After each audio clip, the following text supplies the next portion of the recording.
Hey everyone, your host Nick here, and you're listening to the official podcast of 4PlayerNetwork.com. First, I want to remind you that we are a fully independent podcast, quite literally just a group of friends who have met once a week since 2008 to talk about video games. If you like our show, the best thing you can do for us is be active in our community. I recommend Discord. You can subscribe to our show, leave us a review on your preferred podcast service, or, if you're so inclined, bless us with your patronage on Patreon or Twitch.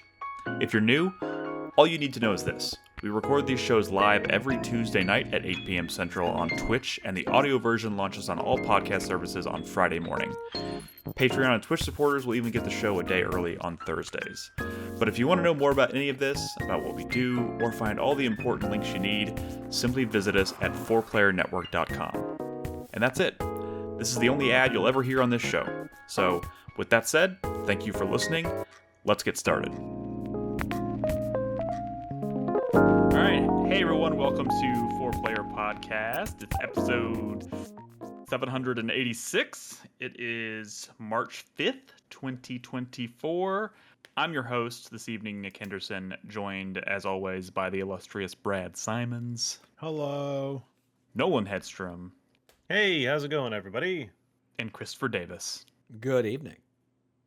And I can, as you can probably imagine, we, along with the rest of the video game world, have been, steeped in Final Fantasy talk in our Discord and playing a lot of it. I know, Nolan, I do apologize. I know you said you have not started yet, so I'm not trying to rub salt in the wound or anything. You have been playing a lot of Yakuza though, so that's good. Yeah, I'm trying to get out of the habit of picking up the newest game that I really want to play while I'm in the middle of one I'm really enjoying. Because that's why I didn't. For example, Spider-Man 2, never finished it. Not because I didn't enjoy it. It's just because something else came out, took my attention away, and I never went back. So I'm trying to stop that now, and I'm going to finish Yakuza, and then I'll do Final Fantasy. That is an admirable effort. I am trying to get better at that myself, even though I say that at the same time as I'm juggling 3 games right now, so I can't really say I'm doing very good at it, but I appreciate the effort.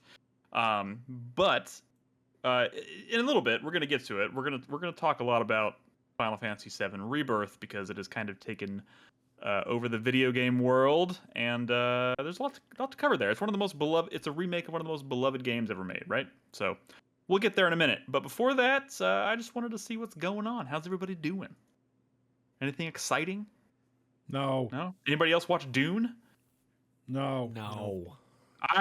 What do you mean? What is it? What is this looking down your? No, I didn't like the first one. Nobody prepared me for this on the podcast, so I'm a little flabbergasted. I'm going to be honest. I don't even know if I should touch that one with a 10-foot pole. I didn't watch the first one, so I didn't watch the second one. Any particular reason why you didn't watch the first one? Because I couldn't get out to a movie theater, and I kind of really only wanted to watch it in a movie theater. What is your problem? Go ahead. I was just saying, so you're never going to watch the movie because you can't watch it in a movie theater? I mean, it did come back out in a movie theater before the sequel came out. Just FYI. No, I don't know. I mean, there's other movies that I've kind of done that with, honestly. Okay. Yeah. I mean, I hate to say it like this because I don't mean for this to sound as conceited as I think it's going to. If you would like to come over and watch it in my my theater room with the speakers and the whatnot. Oh, yeah. That ain't a fucking movie theater, Nick. No, but it will shake the walls a little bit, which is kind of what you go to Dune for, right? I'm not unhappy with my setup or anything. I just want to watch Dune on I wanted to watch Dune at the fucking IMAX or whatever. You had so many chances. You had so many chances. Well, I mean, he's got 2 children to watch movies. I do always forget about the children. Chris Davis, do you have? I mean, it was more that my wife had zero interest in it, and it would literally have been just, I mean, I bought it and I watched it. And my wife to go watch it, which it was okay. It feels to me The problem with filming Dune historically has been, no one can think they can actually be done. Like, it feels like they took a 10-hour movie and trimmed it down to 4 hours. And 4 hours? I mean, it feels like 4 hours, the length of it. And okay, that's what she said. Cut out a lot of exciting shit. Why do you own that? You didn't watch it in a theater? No. Okay, so he has this weird thing about buying things that he That's what I was going to say before you interrupted me. But before we get to that strange life choice, maybe you would have liked it more if you saw it in a theater. I have this fear that like that is certainly the kind of movie that I would only really appreciate if I saw it in a movie theater at the fucking IMAX. I don't get to the movie theater much anymore. It's like that experience, right? And now you watched it at home after buying it, of course, and you thought it was mid. And now here's what I will say, because I have seen other people say they thought the first Dune was mid, and having rewatched, because I rewatched it right before going to see part 2, and I will say I had kind of forgot, especially now that I've seen the second one, the first movie especially feels like an enormous prologue to what the actual story is, which is what they should, which is what Dune 2 is. I mean, and I know I've read the book. I read the book after watching the first movie, and I do realize that the first movie covers about half of that first book. But all of the good shit, all of the really exciting, truly awesome shit in Dune happens in the second half, and I think the same can be said of the movie. But that's neither here nor there. I saw it. I thought it was pretty damn good. Although remember Mad Max Fury Road? I adore that movie. I feel like if I watched that at home for the first and only time, I'd be like, this is okay. I think you're weird. I'm gonna be honest. I think it's kind of weird. Well, once again, Nick, I will also say that you do have your theater set up, so it is definitely different from watching on a television. Well, I watched The Dark Knight like on my just my regular TV in my living room. But you saw that in theaters, probably IMAX, without a doubt. Oh yeah. Oh yeah. Oh, are you saying because it's like the first time watching it? The first time you're experiencing it. Okay, yeah. That's true. So people in chat over at twitch.tv/4Player podcast are talking about like going to the movies and stuff like that, and movie experiences. I'm not gonna lie, it's been a while since I've been to the theaters, but I really do miss it. I some of the best times of my life. Not saying anything negative against my wife or the great life I have now, but when I was in community college, my watch just vibrated and I thought she was like texting me. I heard what you said. How dare you? She's listening to me right now. When community college, I literally was still living at home. I would go to class in the morning. I'd have like an 8 a.m. My classes were from like 8 a.m. to 11. And I was done for the day. And I would always go straight from community college to the theater and get like 11 a.m. showing of something. And no one was ever there. It was like the best time of like my life, was just going by myself. Like literally, I think I probably saw like 20, 25 movies in that, however time span. I think maybe 4 times there was someone else in the theater. And it was like the best time, just being able to go by myself in a theater. Dude, I think I became a film snob because of doing the same thing, but like at the indie theater in Dobie Mall, I'd watch so much Dobie Mall, yeah. I'd watch so much shit there. That's also where I played a bunch of Tekken, that and other places on the track. Man. There's only really 2 movies that I want to go see this year for sure in the theater. 2 whole year. Okay. This whole year. Yeah, there's nothing really that's grabbed me so far. And one of them is Godzilla vs. Kong, or Godzilla X Kong. Okay, and what's the other one? It's a legal obligation. I mean, the other one is Ghostbusters. Okay, I got my Ghostbusters tickets. Ooh, I'm excited. No, I mean, I have no affinity for fucking Planet of the Apes. Like, I'm not. Okay. Wow. Why did you have hold on. Roll that back a second. Have you not seen the new trilogy? I've seen the first 2 movies. I dropped off after that. Whoa. First 2 of the remake trilogy, or like first 2 Planet of the Apes films from like back in the day? No, I've seen a couple of the original Planet You are of the Apes not films. answering my question. I'm talking Have you about seen any of the remakes? The one in San Francisco and the post-apocalyptic one, like those two. So you've seen Rise of the Planet of the Apes and Dawn of the Planet of the Apes. Yeah, I don't like that name scheme, but yeah. War of the Planet of the Apes, the third one. Dude, those movies are so fucking good. They are very good. So, I mean, here's the thing. This new one, I'm going to go see purely because it's kind of an addition to those movies, even though it is not the same director. So I don't think it's an automatic winner. But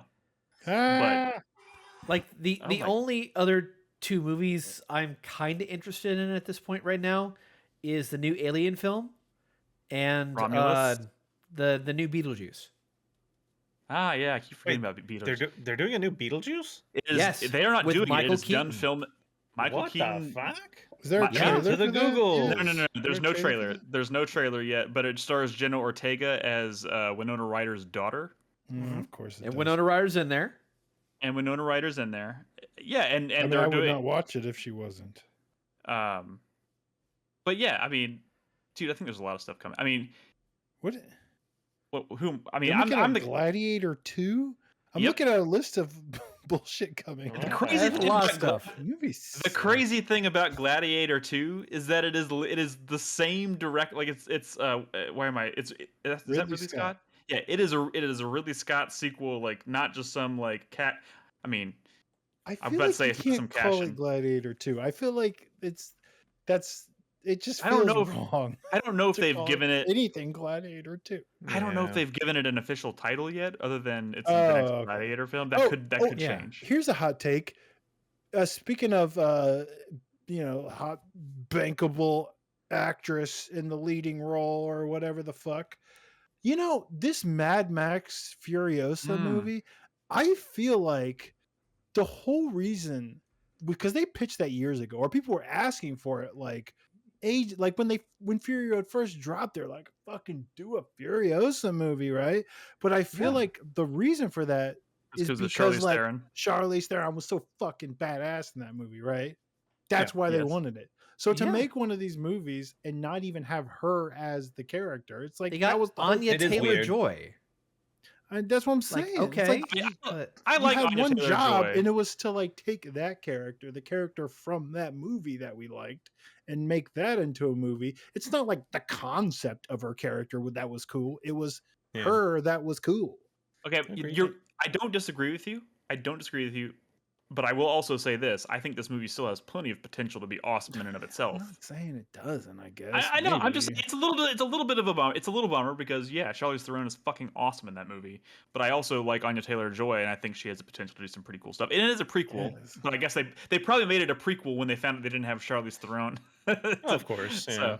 So, but anyways, that's neither here nor there. We could talk about movies for the rest of the show if we wanted to. I fucking suck, isn't it, dude? It's Tim Burton and Michael Keaton. I don't know. Why do you assume that? I don't know if it's accurate or not, or if it's just somebody making it all up. But have y'all seen all this shit with like the Star Wars like ads baked into the movie from Argentina or Peru or something like that? Like Peru or Chilean something. Yeah, with a beer like in the.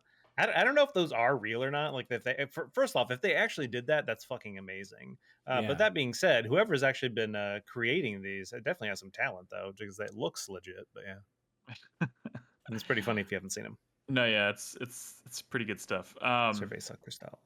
I don't know what that meme is yet. I need to look that up. You haven't seen it? No. Cerveza Cristal? No. Yeah, no, dude, look it up. There's some pretty funny ones. Yeah, it's pretty good. Did we talk too long about movies? I mean, we literally only. That's the show, everybody. We literally only have Final Fantasy VII Rebirth in the dock tonight, so like we can do whatever the fuck we want. We haven't even talked about Fantasy Critic yet, but let's be real. Has anything interesting happened in Fantasy Critic? Brad, take it away. Yeah, of course. There's always shit like popping off. I mean, first of all, Final Fantasy's like holding strong, Nicholas. I mean, that's a big W. Also holding strong is fucking Balatro. I keep looking at it like it's gonna go down. It's gonna go down, and then I check and like the last 3 reviews that I saw last time I looked it up were all like 10 out of 10, 10 out of 10, 10 out of 10. And like I was expecting, like, oh, maybe it's getting some 5-star out of 5-star reviews. No, they're just 10s. And I'm like, oh my God. But then you play the game and you're like, yeah. Sure. But fuck you and your double points. It shouldn't be at 92. How dare you? I hate it. I hate it so much. Oh, I didn't realize Final that Fantasy's still in 93. Yeah, I picked up a game. Wait, 1 second. You were about to say Final Fantasy is still what? Still lame and stupid. And if you like it, you're stupid. No, and come on. If you think it's the best game since it's Final a 93. You're stupid. Hell yeah, it's a 93.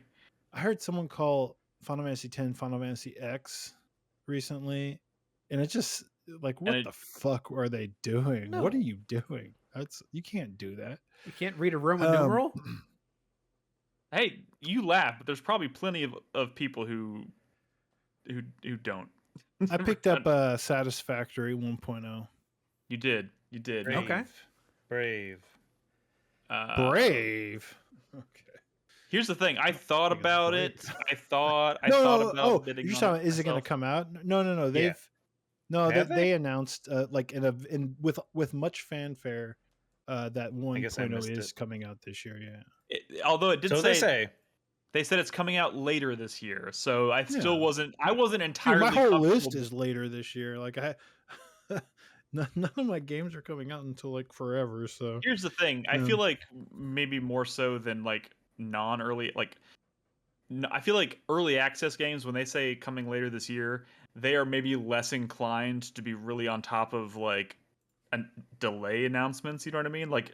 Yeah. When you said, no, but this is not the kind of game that. So like they had a video where they did like this big roadmap thing, and we're like, 1.0, it's a big deal for us this year, and then they showed like the roadmap for like afterwards. And this is a game that's been in early access for a very long time. This is not the kind of game that's going to be like, they're going to be, rushing it out the door, and it's going to be coming in hot, and it's going to be all buggy and disastrous and shit. This game has had a lot of major updates over the years, which is one of the reasons I picked it up, is because a lot of people play it and they already know that they really like it. I mean, that's sort of why early access can be pretty potent. Potentially. I thought about bidding on it, but I weighed that against whether or not I wanted to risk having to use like a super drop or something on it later. And I was like, I felt like maybe I'll just wait.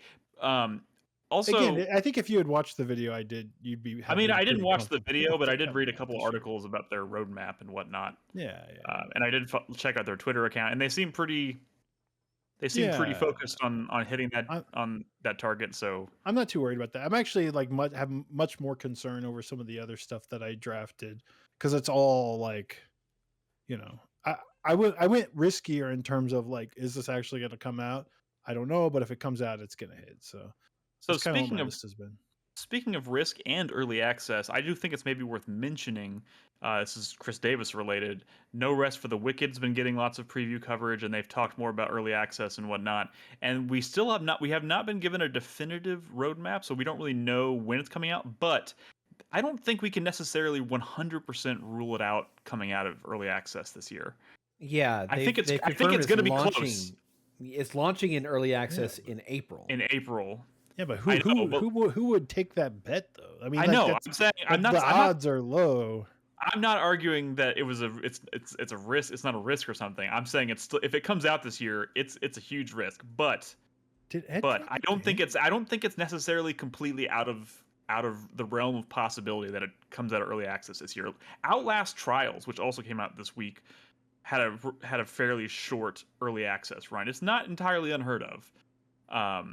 So did he?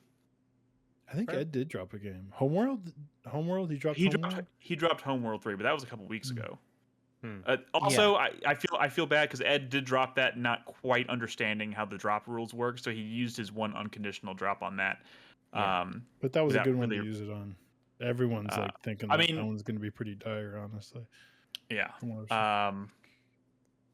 But anyways, that's anything else Fantasy Critic related? Yeah. So, Brothers: A Tale of Two Sons, the remake, evidently came out last week, and I had no idea it happened. That got was that on somebody's? Was that on your list? Yeah, he drafted that. He bid on that after the draft, right? I think so. Yeah.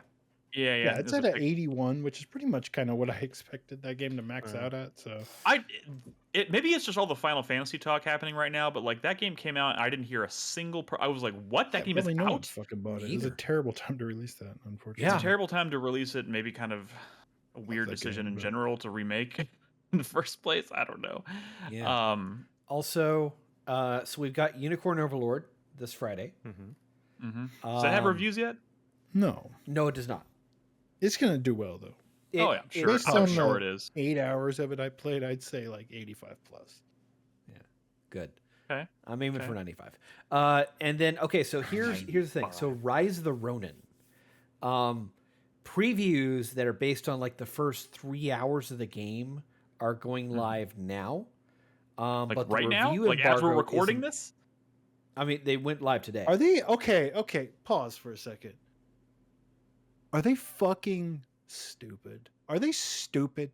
Not only is it a tragically bad idea to release Rise of the Ronin the same day as Dragon's Dogma 2, but to release your preview embargo the same day that the preview embargo for Dragon's Dogma 2 lifted, which was also today, is the dumbest shit. By the way, glowing fucking previews for Dragon's Dogma 2, of course. Yep. Look at what is wrong with Sony's publishing Rise of the Ronin? They are part of this poor decisions to do this. They're sending this game to die. Brad, Sony's not made any bad decisions lately, have they? Well, I mean, they all make terrible fucking decisions. My God! But this is especially egregious. I think they're committed to their stupidity, though. The overlap in like audiences. Do not do that. I can't think of a single person, and I know a lot of people who are interested in like Rise of the Ronin, right? Because Team Ninja makes these kinds of games and they're good. But like Dragon's Dogma, I feel like is building to something like I think that's going to be really huge. I think Dragon's Dogma is going to blow up. Not like quite like Elden Ring or like Monster Hunter World, but like it's definitely going to like knock it out of the park compared to the first one. I think it's going to be pretty damn big. It sounds like it's going to. And yes. no one. I mean, they're gonna. It's gonna bury. It's gonna bury. Rise of the Ronin. I think that game's gonna have a lot of technical issues. Although Dragon's Dogma probably will as well. I don't know. I think they seem. I think they seem committed. Critic? Also, I mean, because it's on people's lists and there's people talking about it. It's true. Also, there is an Xbox event tomorrow, and I've heard some people like wondering if maybe they're gonna drop a Dragon's Dogma 2 demo announcement tomorrow. They might. Dragon's Dogma 2 demo. I mean, it's just really interesting news that dropped in the past couple hours about that event tomorrow. Which is, it looks like, based on retailers going live in Japan, that there is a full port of all 3 Stalker games coming to console. Oh, yeah, I saw that. I saw that. That's really which is weird because those games have never been on console, have they? No, they've never. Yeah. Yeah. So, but the question Xbox, is it record that? But is this?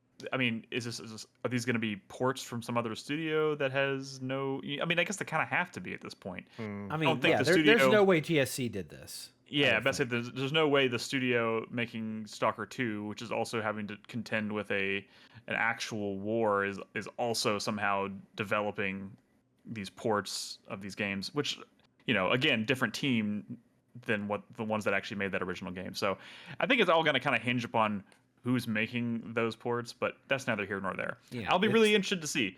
Tomorrow, like we said, Microsoft event, it's like 30 minutes, and there should be that they're preparing to drop some stuff. Other than that, I don't really know what to say. We're just think we'll see a Silksong trailer. Hey, my wife is like super. My wife is like has picked this year of all years to like go balls deep on Hollow Knight. She is like, she texted me today. I texted her. I was like, "Hey, how's it going? How's your day going?" And she's back, and she texted me back, and she was like, "Day's going all right, but I'm thinking about Hollow Knight." And I was like, "It's got her. It's fucking got her." She's got like 30 hours into Hollow Knight at this point, and she started it like sometime last week. So I got to kind of like fill her in on, because she hasn't really been paying much attention to Hollow Knight, so I got to fill her as like, welcome to hell, which is now with the rest of us waiting for Silksong, which we've been contending with now for like 5 years, and you're probably going to get lucky and they're going to announce it this year like as like an actual date, and you're going to feel like the wait was nothing.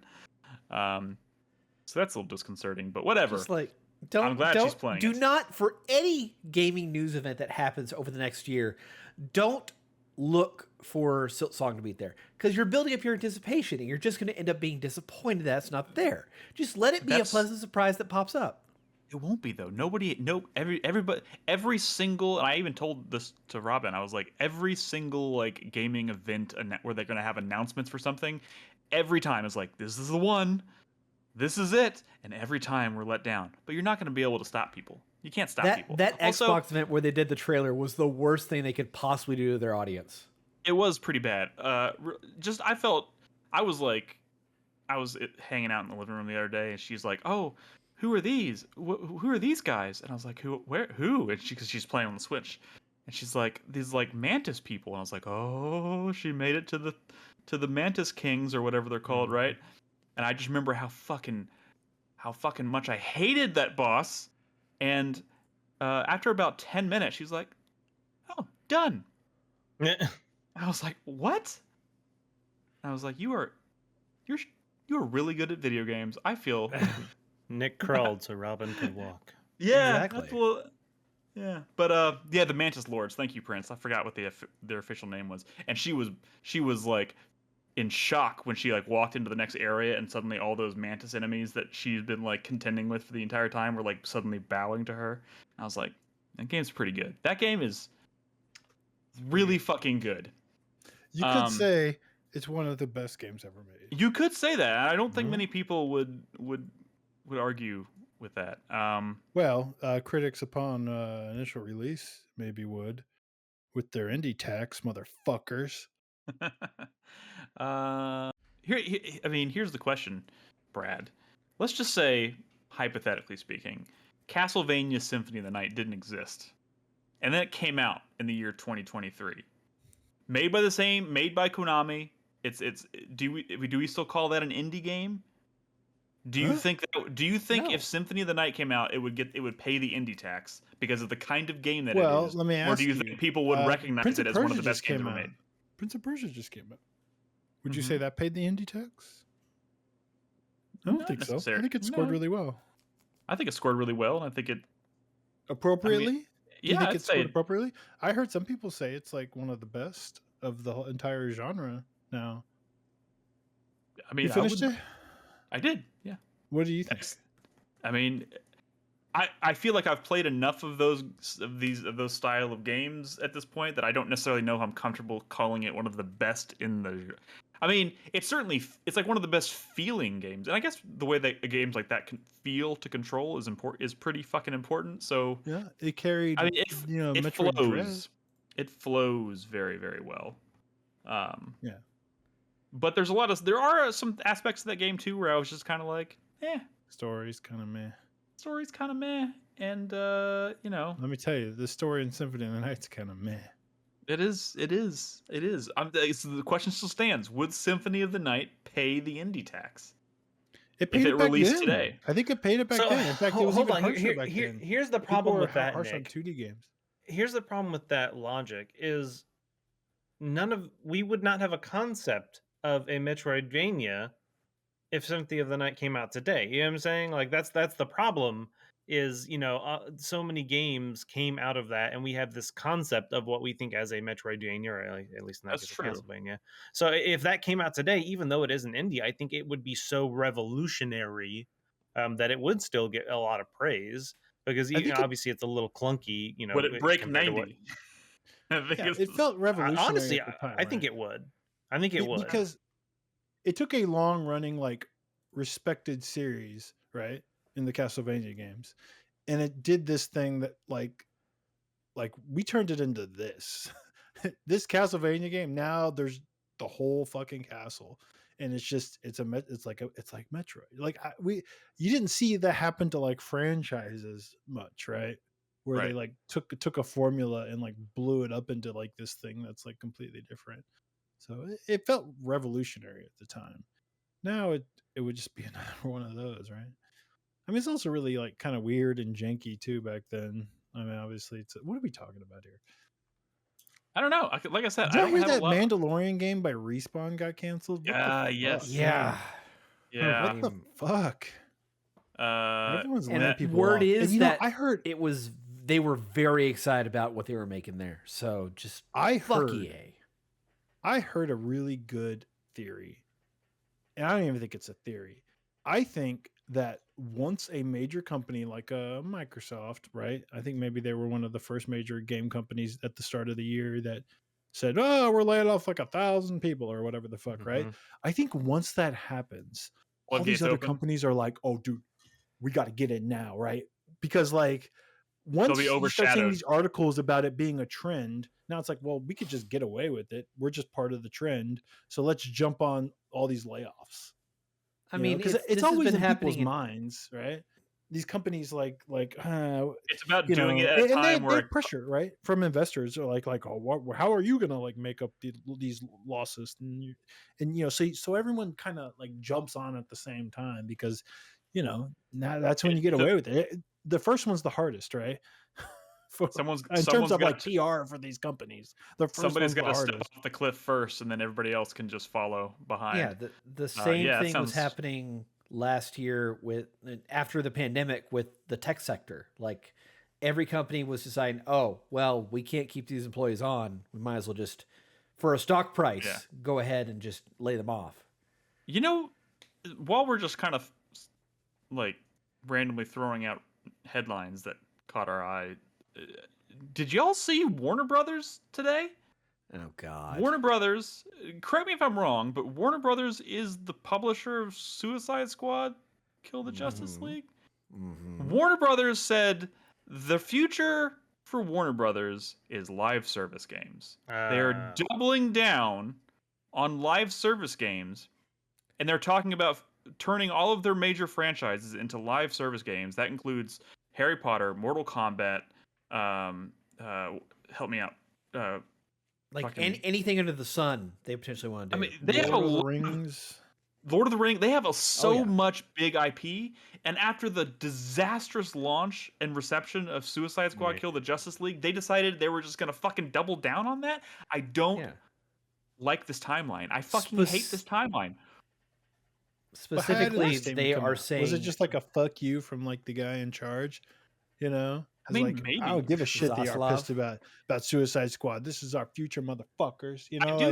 I kind of hope there's because they have to deal with investors, right? So I'm hoping investors can give them pushback and be like, "What are you talking about? This other game that you've convinced us to help fund over the past 7 or 8 years just flopped tremendously. What are you doing?" No, the investors don't give a shit. They're just in it for the dollar.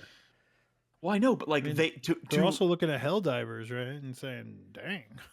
I know, but or Power World, right? Or it's true that it was a flop, but there's live service games are also still the ones that are being these breakout hits. I could see it for something like Mortal Kombat. It's kind of a bummer because I'm sitting here, Hogwarts Legacy is one of the biggest selling games last year, and I was like, it's a very flawed game, but if they made a sequel, it could improve tremendously. And now they're just going to turn it into a games as a service game, along with Lord of the Rings. And just to be specific about the terminology they were using, they were saying they were going to reframe around free to play and mobile. So that does not help. That does not make me feel. It does not help. I'm just saying that that's a big difference. Yeah, that is a big difference there. You know, also with live service games, the big popular ones right now are Hellblade or Helldivers 2 and Power World, but those are popular at launch. The thing with a live service game is that you got to have it be profitable 6, 12, 18, 24 months down the road. And you know what? There's no guarantee with most service games like that. You know what the pivot to mobile tells me? I think it is telling. The Suicide Squad flop means that. So Warner Brothers is big IP, right? Licensed games, right? It's their licenses, but for a very long time, like back in the day, they were like, these console games, slightly lower budget, didn't get great scores, people kind of bought them, but they didn't set the world on fire. And then when like mobile phones became a big thing, you saw a lot of the licensed games just become like mobile games, and you stopped seeing a lot like big budget licensed games on consoles. And I think more recently, probably because of like the MCU boom and stuff, you started seeing a lot of that stuff come back to consoles and go away from like the mobile shit. I mean, the mobile shit never really went away, but something tells me it always did pretty okay, right? But now with a huge flop like Suicide Squad, to me that tells Warner Brothers this was a mistake. Let's get back to mobile with this licensed bullshit, right? Where we don't have to spend a lot of money making the game. Don't have to spend a lot of time making the game. You can have like a Marvel Snap, be a phenomenon for a few months and make a shit ton of money or whatever. I think the plan is like it's like pump and dump shit. It's like how many can we put out, and eventually one of them will be a hit. And at the end of the day, it's a numbers game. Eventually they'll put out one that makes them enough money that all the other ones are irrelevant, that they lost a shit ton of money on, because this one makes up for the rest of them. Mm-hmm. That's what like Niantic did, right? After Pokemon Go, it's like let's just keep making all these like Pokemon Go like not a single one has been successful. Not nothing like Pokemon Go. I think the Monster Hunter one's like pretty popular, but I'm saying like it's like they were just looking for that another golden goose, and they were like they could throw out as many of them as they could because only one of them really had to hit, right? Yeah. I mean, so it's lower risk. The mobile arena is much lower risk with high payout potentially, so I get it. I think you're gonna see like another big budget one of these out of Warner Brothers. I think the only big budget one we're going to see that is a single player experience is going to be Wonder Woman. Other than that, from the back catalog of all the studios WB owns, well, that's probably because it's already in development and they're just gonna finish it out the way they started. That's a maybe also, though, man.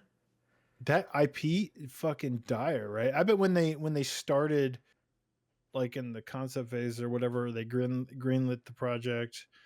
Wonder Woman, maybe it was just that first movie was out, right? And that was like hot shit, right?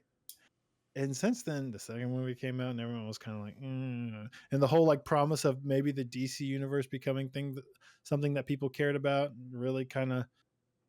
I mean, they're rebooting they're rebooting the entire DC universe now, and what the fuck does that mean? They've been literally doing that. It's seemingly like with every movie for the past decade. No, literally, they hired James Gunn, who did Guardians of the Galaxy, to reboot and remap the entire universe. Like, didn't a new Aquaman movie just come out? No, that's the last one in that franchise. That is the final. That is the final DC movie set in the Zack Snyder universe, and James Gunn is actually started filming Superman this week, like the first Superman movie in this new universe.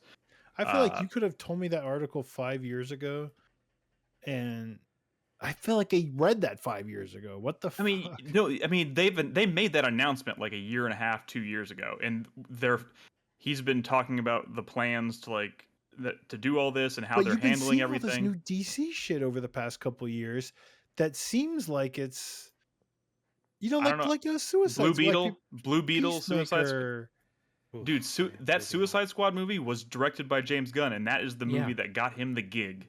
That is the movie but I'm saying, like, I feel like there's been DC movies that have been coming out for the past couple of years that seem like they're not related to these Zack Snyder movies at all. No, you're right. So, like, you're right. Because there's been new Batmans and shit. Like, listen. I know you don't really give a shit about all this, so I don't even want to necessarily go into like the logistics of this. But like, what does that? I'm saying you're not super invested in the DC universe.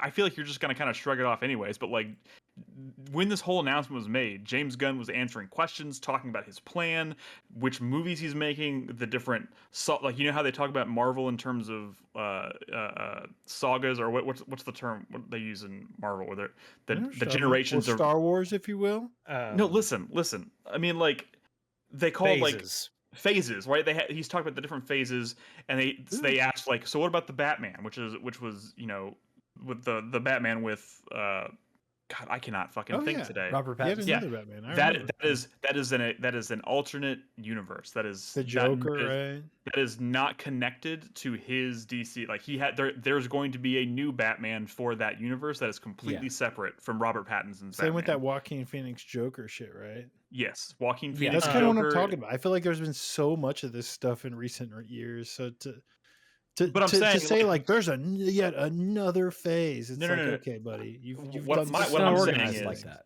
What I'm saying is, prior to this announcement where they hired James Gunn, they literally hired James Gunn to come on and treat it like Kevin Feige did Marvel. Because before that, they didn't have a roadmap. They were just like shooting shit off, firing from the hip, trying to like course correct after things that didn't work with Zack Snyder's universe, and it was just a huge fucking mess.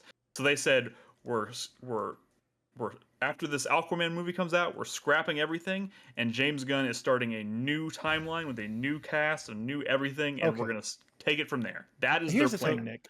And I know I'm the pessimist. I feel like you're drinking the Kool-Aid a little bit. I feel like with every new one of these new DC movies, I feel like it's always the potential for like the start of something new. If one of these fucking James Gunn like movies comes out and it's just like it sucks or something, they'll just be like, fuck it, we're gonna start a new universe in a couple of years again. I feel like this has been happening. You know what I mean?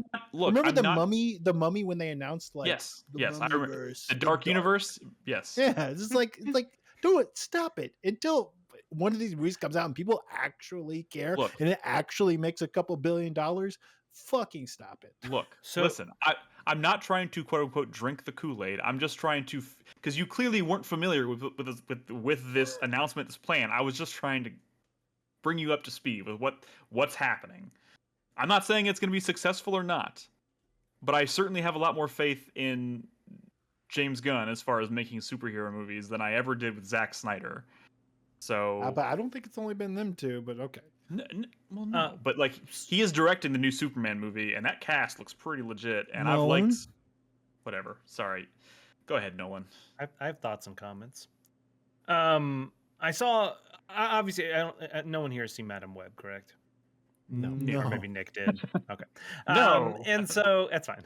Obviously, we've all heard it's not very good. But I saw some comment that Dakota Johnson made, and apparently this whole thing obviously is a cluster. But obviously it seems like she just as a person is pretty like just straightforward. But she was apparently making some comment about how she kind of knew it wasn't going to be good, and she doesn't like the direction the industry is going because it seemed more and more every day committees are kind of taking over what's good, what's the thing, what's by committee. There's an episode of Barry, and I don't know if anyone has seen Barry, and I want to say it's season 4, maybe it was season 3, I can't remember, where one of the characters is trying to make it in the industry, and so they have a pilot super successful. It's like a 98 in Rotten Tomatoes. They're making that a big deal, blah blah blah, all this stuff. They're so excited. They go and they refresh Netflix or whatever, and it's gone. And they're like, where is it? They're like, what the fuck's going on? They go to the studio and they're like, put it through the committee through like this algorithm, said it was going to do good, so we're cutting it. I'm like, what the fuck are you talking about? People love it. And they're like, but the algorithm, the stats on it, it's not good or whatever, blah, blah, blah. And that's what honestly, and obviously they're making that as a observational reference for the industry, but just like more and more so people lately have been, these movies that are built off a community, like so many people, it just doesn't go very well. It's when there is a single director or a couple directors, it's fine, but like a core staff of people and artists that make a passion project, it comes out good, and people can see, and it doesn't pass that sniff test when you have something that was, it feels like they spent 100 hours, debating on the shades of red for their cape. Because what's the most pleasing for people or whatever, and I happened to see something that, and I have not validated this, it's just an article I saw on this thing called the internet, but someone had put up all of the Arkham games, Gotham Knight, Suicide Squad, whatever, and it was like Batman Arkham Asylum, there were 2 writers on that game. Arkham City had 3 writers, Origins had 5 writers, Arkham Knights had 7 writers, Gotham Knights had 14 writers, 2 of which were from Sweet Baby Inc. which is that like outsourcing firm that you can outsource like writers to help you with your story or whatever. Yeah. Suicide Squad killed it. Suicide Squad had 26 writers on that game, half of which were from Sweet Baby Inc. And so it's like one of those things where it's like, what the, like, it just, it's just when you spread things that thin and when so many people have their hands in it, like, what the fuck is going on, man? Too many cooks in the kitchen for sure. That's wild. I didn't know that. Yeah, that's why I don't believe James Gunn can do no. anything. Look, and I'm not saying. Look, I'm not saying in support of James Gunn or likewise. Who the fuck knows how this is going to turn out? All I know is that I liked the Guardians of the Galaxy movies and I liked Suicide Squad more than that third one too, right? Didn't that one? Yeah. I never watched it. Wasn't it kind of mid? No, I think a lot of people really liked that. The third what? The third Guardians of the Galaxy movie. I could be wrong, but I think that one. No, the third one was pretty good. Yeah, I liked it. I didn't watch it. I mean, yeah, all Cosmo three of those was great. I think are pretty well received. I should watch it. Damn. Maybe you should. Anyways, before I want to at least talk a little bit about Rebirth before we cut to break, because I know we're like 45 minutes into this episode and we haven't said a damn thing about Rebirth. So what are you? Unless y'all have any objections, why don't we jump in there? Guardians of the Galaxy has a 94% audience score for like an MCU movie. I feel like that's pretty strong, right? I mean, it's certainly not these days. These days, yes, it is not as consistent as it once was. That is correct. Brad, are you ready to talk about Rebirth? Yeah, let's do it. Let's do it. I don't even know where to start with this. It's a big game. Start with the birth of, I don't know. Where do we start? Yeah, it's okay. 1997, 1990, with the release of Final Fantasy. I guess for starters, it is worth mentioning that Final Fantasy VII is one of the most beloved RPGs ever made. Depending on who you ask, and they obviously certainly a cultural phenomenon. And we've been leading up to the part 1 of the remake. Obviously, nobody really knew what to expect from this remake, and obviously they're splitting it into multiple parts. But Rebirth, by the way, I did finish playing that intermission DLC, which was pretty good with Yuffie. It sort of fizzled out, like they didn't finish it. It certainly felt like, I mean, it was almost like, why do they even bother putting so much effort into like the materia and like the systems Who's and the stuff? Character with the white hair, the white spiky hair. Sanan, her pal, like her buddy, the guy with the white spiky hair. Who the fuck was that? In intermission? Yeah, I don't know who you're talking about, unless you're talking about Sephiroth. Yeah. Well, that's the kind of impression he left on you, Nick. Didn't you just play that? Yeah, I don't remember. Are you? I think you're misthinking of a character. Do not say Sanan again. Who did not? I don't know who you're talking about. I don't know who you're talking about. Literally have no idea. Nero, apparently. Oh, Nero. You mean the Kingdom Hearts looking dude? The guy with the white spiky hair. I mean, I'm gonna be honest. I didn't notice his hair color. So, but yeah, the guy, see hair color. The guy and all the guy wrapped up in all the bondage belts and shit. That looked very much like a Kingdom Hearts character. Yeah, that was kind of strange. The Navarro character.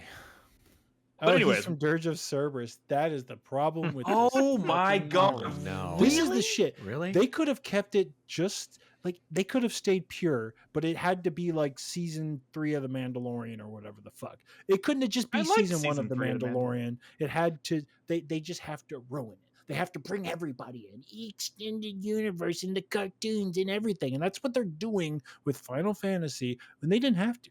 Remake was a smart idea. It was obviously sounds like old man yelling at son. Or no, whatever. I mean their approach to Final Fantasy with that first game had a lot of promise. We all got a little like uneasy at the beginning, at the end, right? Because like it goes a little. Someone whip Nomura back into your cage. Stop it! You have a cool idea here. Stop it! And I feel like they just wanted to we got to get some Dirge of Cerberus characters in there and Crisis Core characters, and I feel like they're gonna ruin it. They had such a cool idea, and they're look. And I'm so scared. I'm so scared. Look, we are not here. Obviously, this is gonna be our first time talking about Rebirth as a game, so none of us have finished the game. No. and I'm sure these conversations will come later. Right now, I want to talk about what we have played, what we do now know about this game, which, as you mentioned earlier during the Fantasy Critic segment, has been very positively received. Yeah, but those scores mean nothing. What the?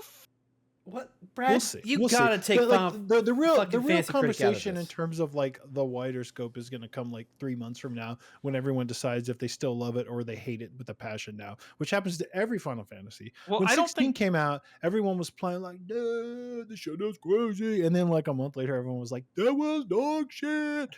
I don't think everyone was that crazy when I 16 mean, came out. I think they were like, "Hey, this seems pretty good." I don't think anyone was ever like also, that insane. but the reviews were like really high. Like also, high, right? look.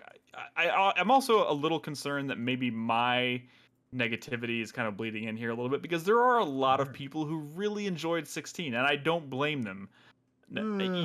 Look, I mean, of course, but like, it's the kind of thing where you ask around and everyone's like, historically speaking, I think Final Fantasy games have aged well. Like there are people, remember all the shit people talk about Final Fantasy 13? You talk to people who are consider themselves Final Fantasy fans now, and you ask them about Final Fantasy 13, a lot of them are really positive about it. I don't think I don't think there's a lot of games in the Final Fantasy series as a whole that have been looked at in a very negative light for an extended period of time. I think most games are. I gotcha. And part 1 of Remake has been out for 2 years now. That's the one that has held up, right? That's the one that I feel like, your comments about side quests or whatever the fuck aside, like generally people were high on that game when it released and they stayed high on it. It didn't have the sort of backlash that 13 had and 15 had and 16 had and all this other Square Enix bullshit that has come out in the past decade or 2 at this point has had. Like Remake stayed like, dude, good vibes, we feel good about this, we're excited for the next one. And all I'm saying is that, and I notice other people noticing it and saying it as well, is they see the scores, but they look around, they're like, dude, like people are kind of like complaining about this fucking game, which in a way that I did not hear them complaining about Remake.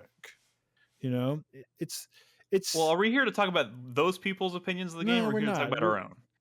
We could talk about our own, and let me tell you, it's not 93. Okay. It's fun though. Can we just remove Fantasy Critic from this entire conversation? We're not even talking about Fantasy Critic. It feels like it, man. We're not talking about Fantasy Critic. We're talking about like how fans and critics feel about this series, which is a very complicated thing. This is a series with a lot of baggage and a lot of like expectations.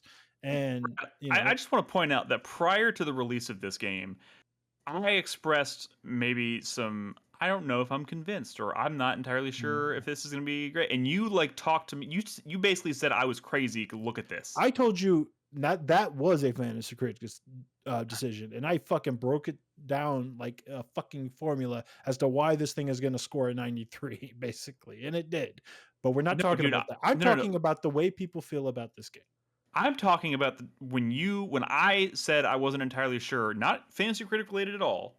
I was like, I'm not entirely sure how I feel about the direction of Final Fantasy as a series has gone, and I don't necessarily feel super hyped about this. We were talking about hype, and this was like right after they showed that they did they released the demo and they showed that 20-minute presentation, right? All kinds of shit, right? There's so much variety. And you told me that I was crazy because look at this footage. This looks amazing. And hold on, Nick. Yellow lines though. Come on, man. That's pretty dog shit. This experience has been something that has had really high highs and really low lows. And I haven't seen a lot of the stuff that was in that footage because, I'm playing a map game. I mean, an Ubisoft check mark game. This is one thing. Listen. This is one thing I kind of wanted to talk about a little bit because I knew I knew the whole, because Brad's inevitably bringing up the map game thing, right? And he's saying it with such negative fervor. What's the map game thing? I'm sorry. He's comparing it to a Ubisoft game where it's a map and you find all the icons on the map. Lots of different kinds of icons going to the different. Here's this type of icon. Go here to do this type of side quest. that sort of thing. And I think, and while that's a fair criticism, I do.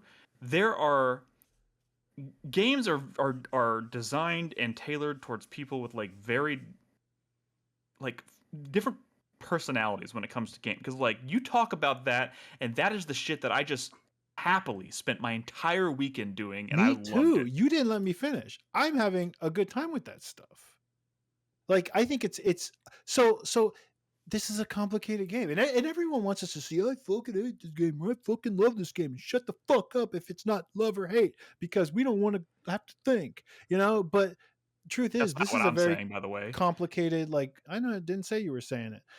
I think it's I have a lot of complicated feelings about this game. Of course, I think we all do. And like that, so I think at the same time, I believe that this open world shit is like, feels like 10 years old, It does. and but at the same time, I think it's really addictive, and I think it's pretty fun because at the same time, a modern one of those is like a bloated 150-hour experience if you try to do everything. But this game, it feels more manageable because it's like a decade old, right? There's a lot of shit, but there's not like so much shit that it's like unreasonable, right? Like 100%ing an area is actually fairly manageable. I mean, the game's still probably going to take you 80 hours, but it's not going to take you 200 hours like a current day Ubisoft game, right? It is not hard to complete a region. It's like maybe several hours.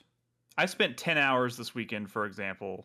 I played the game for about 12 hours over the weekend, and I spent 10 of those hours almost entirely doing the quote-unquote open world stuff in that first major region in the grasslands.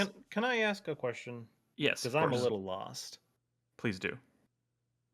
It seems like Brad is complaining about this, but saying he likes it at the same time. Yeah, crazy. Complexity. Well, I'm confused because it seems like hold on. Well, yeah, but it seems like you're talking about how the map it's Ubisoft. The map is littered with icons and go here and do this and blah blah blah and all this stuff. And the only game I'm currently playing is a game called Yakuza, and that is exactly what Yakuza is. And the crazy thing about it is in Yakuza, the icons don't even disappear because a lot of them are like Sujimon trainers, and as soon as you fight them, 5 minutes later, that trainer pops back up again. So it's not even like you're getting that feeling. And don't get me wrong, the whole point is just so you can battle them again to get more experience, whatever, that's fine. But like I'm saying, the whole point is it's not even like you're cleaning up the map because there's still shit there. And so that's why I was saying I'm a little confused because it seems like you're complaining about that, in one of the games you love the most has it as well. Okay. It's interesting you bring up Yakuza, right? Because Yakuza has, to me, I've always considered it like a pretty flawed series that I love. But they've also had so many games to kind of refine that. And it still has issues. But like they've got like, this series used to be fucking like a chore to play because of they were really bad at those things at first. To me, this feels like, and I guess it is their first attempt at like this open world thing, right? So it's like super, it's fun and compelling like an open world game can be, and addictive like an open world game can be, but you run into so many weird little roadblocks of like, dude, this is your first time doing this shit, and like this is why, and this is why, and this is why, and it's like, it's crazy, right? So there's so much friction, like uncomfortable, awkward friction. At the same time, you're playing this game that feels like the most expensive game ever made, and it's wonderful, right? Because I mean, again, it's complex, right? Real quick, like, can I interject here? I think like really rote side quests can end in like really awesome little character moments, and it makes me want to always do them, because I really love these characters, and they're doing a really good job at creating these little character moments. And to me, it's like, okay, what I just did was pretty like whatever. And riding the chocobo there was sort of jank because I don't know, it's the first time they ever did something like this. But you know what? It was worth it because I had a cool little moment with Tifa, and that was awesome. And that's why I love Remake, and that's why I'm probably going to end up loving this. It's complicated. To kind of expand on that, because you're absolutely right when you say this feels like maybe a 10-year-old open world game, because it very much does. And as someone who plays a lot of a 10-year-old, yes, as someone who plays a lot of open world games, in fact, I would say it's one of my favorite quote unquote genres or types of video games. I love open world games. I'm playing this, and of course, in my head, I'm making all kinds of like random connections or comparisons to games that I think are much smoother experiences, much more organic open world experiences. But what I think is kind of helping push me through these areas and kind of forgive some of the janky or the awkwardness, I suppose, because you're right, it is the awkward. Slowness. Let me tell you, the some things in this game are so fucking unexplainably slow. My God, having to sit and listen to Chadley talk before I can even move my character is the most obnoxious thing in the world. Take the worst character from Rebirth that they introduced, and then Remake. Make the entire game. If you are not doing literally the main quest, anything else in the game, Chadley is like front and center. This might as well be called Final Fantasy VII Remake Part 2 Chadley, because it's everything. Everything that is optional in the open world is Chadley related. Every time Cloud pulls out that fucking device to look at Chadley, I want to scream. It's insane. So it's fun, and I love having a moment with. Let me tell you, the Eris and Tifa friendship is like one of the best things I prefer to when you called it the sisterhood, the fucking sisterhood. That relationship, the sisterhood, the traveling materia, best character relationships I've ever seen in a video game. I adore it, but the game says, well, if you want to play this big open world game, you gotta fucking spend like, way more time looking at Chadley and listening to Chadley, and it's fucking insane. It's insane. They could have easily not brought that character back and no one would have been sad, but they made a whole game about Chadley. What the fuck? So let me get this in. So my problem is I'm fine with the open world activities that happen. My problem is the balance of this JRPG having this lopsided deal of all these random activities versus side quests, like narrative content to do. Every large area you go to, because there are segmented areas, every one of them you go to, there's like 20 or so activities to do, but there's maybe like 3 or 4 side quests at most. And they end up being either A, go to this area and kill this monster, or B, go pick up this item and bring it back. Guys, this is fucking exactly what I said about Remake and what I hated about it, and y'all talked to me like I'm fucking crazy. This is the problem, is that this is, for better or worse, this is the direct continuation in gameplay design and ideas and everything from Remake. Yeah, but just in an open segmented world area. But the difference is there was very little of it. It felt so very optional. Now there's more of it. And like the linear story was the driving force of that first game. Yes. So to think that like a mid side quest, which also did lead to cool character moments in that last game. Absolutely. But like it seemed like something that was kind of hard to complain about, in my opinion. But in this one, the whole promise of like all the shit to do in this world, it is like blown up so much bigger. So like it is more of like a judging the side quest does feel like kind of judging the game a little bit more. Okay, but listen, I want to cut to a break here in a second, but it's uneven. It's an uneven game, but here's what I'll say.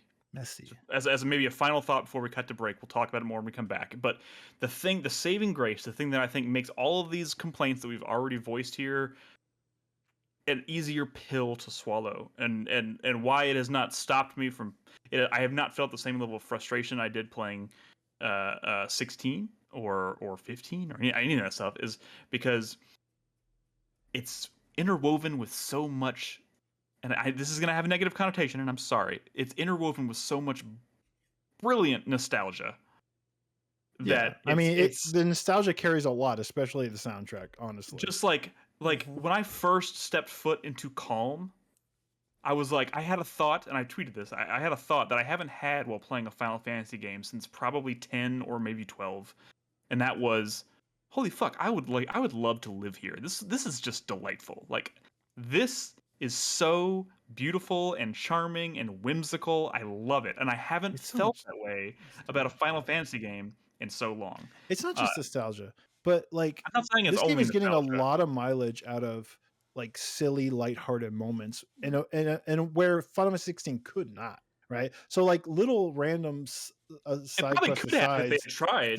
Felt like you're wasting my fucking time. Like the biggest thing in the world is happening, and this stuff feels like stupid. But in this game, it's like, well, that was a fun, silly moment because this is a fun, silly game, and I'm here for it, right? Like in Calm, the best part was the fucking Queen's Blood lady who had a wall of boxes around her, and then that was insane. It was insane. These kinds of little moments. Shout out. We do need to go to break because I do have more complaints about like systems and stuff, right? Oh, we're gonna talk about that for sure. What I also love about Remake and this one, and the promise of like it's a remake of an existing game, right? And there's lots of weird little things in that existing game. And if you look in the last game, you could think of like the Hell House, how they blew that up into like some crazy thing. But in this one, they took some of like the weird characters that you get into like random battles right outside of Midgar, which are these like bandit, like biker characters. I don't know if you even remember them, but they were just like weird little random encounters that you would have like any other like enemy encounter. And they just seem so like, why are there forgettable like, these weird biker bandits here? They turned those characters into like this whole like side quest storyline. They blew it up. Beck's it's insane game? Because it is befitting of characters that look like that. Like it's insane that they were there in the first place. So if they're going to be in this game because it's a remake, then we got to make some insane bullshit. And they did, and they went in on insane bullshit, and I love that. I think the expectation going into this, especially before we got part 1, was that you can't possibly remake this 1-to-1. So like, there's gonna be a lot of stuff on the cutting room floor, right? Of course. But like, surprisingly, there's not nearly as much as we thought. Yeah. Like, a lot of the stuff has just been retooled or repositioned or just reframed in a new way. But like, every little piece, every little detail that you kind of like loved, or even if it was just like casually, it was like, oh, I appreciate that from the first game, has somehow found its way in here in like unexpected ways, and that is kind of the best promise of this project. And I think they're, so far from what I've played, they're pulling that off. But okay, let's take a break. When we come back, there's still good and bad to talk about with Rebirth. So we'll carry this conversation further when we come back on the other side. If you're watching us live on Twitch or YouTube, I forgot to mention that, guys. Again, this is our second week streaming on YouTube. If you prefer watching on YouTube, check us out there. We're live right now. So just keep that. I don't know how long we're going to do this, but if you want to see us keep streaming on YouTube, maybe prioritize watching us there for a little bit. But anyways, we'll be back in just a couple minutes to talk more about Final Fantasy VII Rebirth. So if you're watching, don't go anywhere. We'll be back.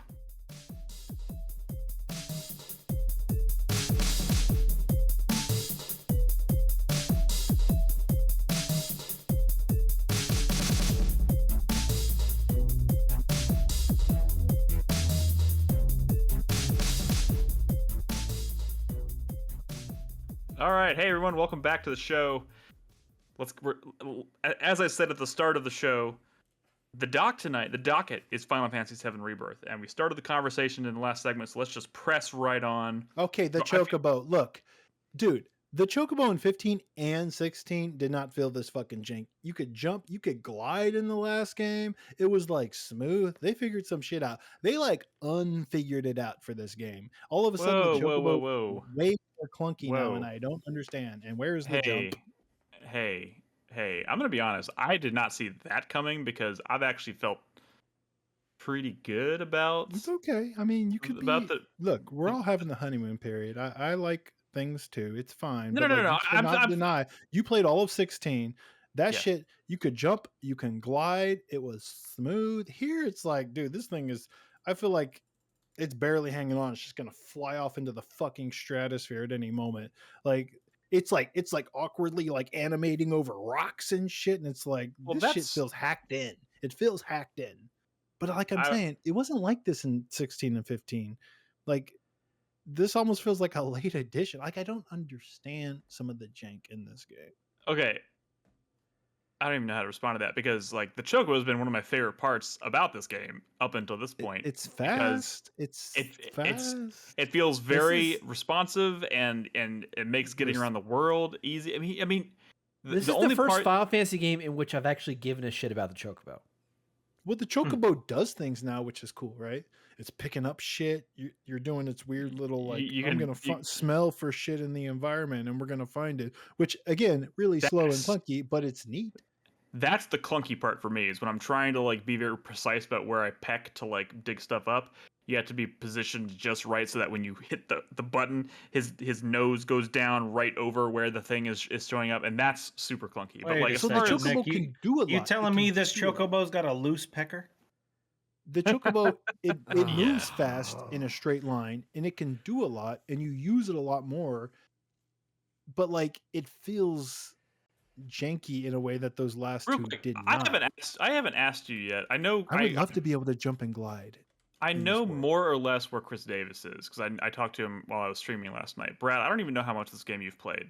I'm in the Junon region. Okay, so we're all kind of. So you and I are kind of in the same spot, and Chris Davis is a couple chapters ahead of us. I'm not far into the Junon region. So you at least found the black chocobo, which can climb walls.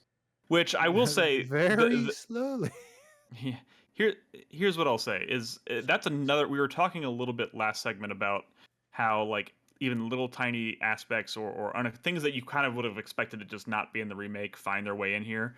Like they're clearly already setting up in some way, shape, or form the chocobos with the different abilities. When you're like, I don't know if they're gonna go like the full like they're gonna do the breeding thing where you can breed like a gold chocobo or anything. Probably not. But like the fact that I now am riding a black chocobo and I can suddenly climb walls that I couldn't before, I think is pretty cool, and it's an homage, it's a throwback. The implementation is weird and awkward. If chocobo breeding is going to be in this series, it's going to be in the next game. I don't think it'll be in this one at this point. Whatever, I mean, who knows? But let's combat. We talking about combat? Yeah, let's talk about. I mean, combat obviously is a huge part of any Final Fantasy game, and it was a big part. It was really good in the last game. It was really good in the last one, and to be fair, before I know, because I know where this conversation is going to go, because I echo a lot of the same feelings that I know Brad has. I do think the combat in this game is still very good. Yeah. The problem is, and it's cool how different the characters are, and I really like how Red feels and like some of the newer stuff is cool. It's fast, it's frenetic. I like fighting things. I get some RPGs I dread getting into combat. This is not one of them. I want to fight things, and that's a good sign, right? I think they had shit that worked and they fucked with it, and I don't understand why. They either fucked with it or they layered like in an effort to I feel like in an effort to make this game not feel like just I think they wanted because the whole conceit of we're going to remake this game in 3 parts, which is essentially what this is. It's going to be a trilogy of games, right? Yeah. I think they wanted each game to feel like it has its own systems, like it's not all just like that's just sort of a JRPG thing though, right? Like I mean, maybe series does it, the Yakuza games do it, where they change systems just to change them sometimes. And right. One of the things that I really would compliment Remake on, right, is I think Remake is a really successful game, and I really, really like it. And it's because of the character stuff I talked about. It's because of, the music, of course. The combat system was really good, but also the systems that backed up that combat system were, I think, really smart. And always had clunky UI stuff, and Lord knows this one does too in menus. A lot of it. But like in that first game, one of the coolest things that Remake did that the original Final Fantasy VII did not do is that they added like these skill trees to each weapon, right? To where you could go in and upgrade different weapons. And by the time, and as you were upgrading the weapons, you realize that there is like a build here.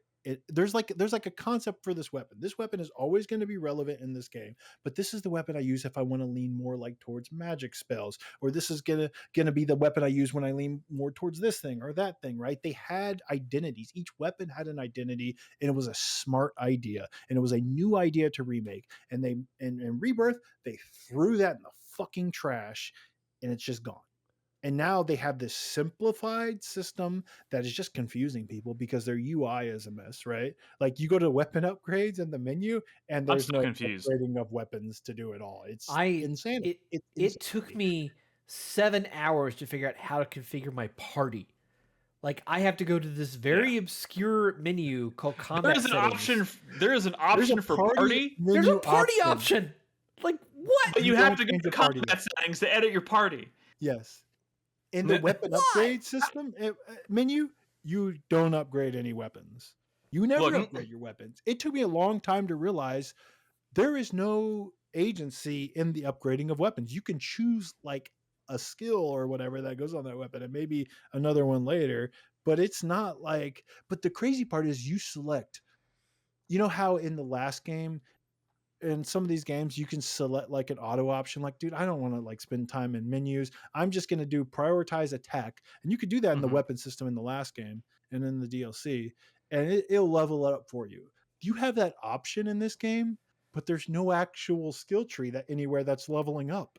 It's just picking the one skill that you can equip on a weapon for you. It's insane.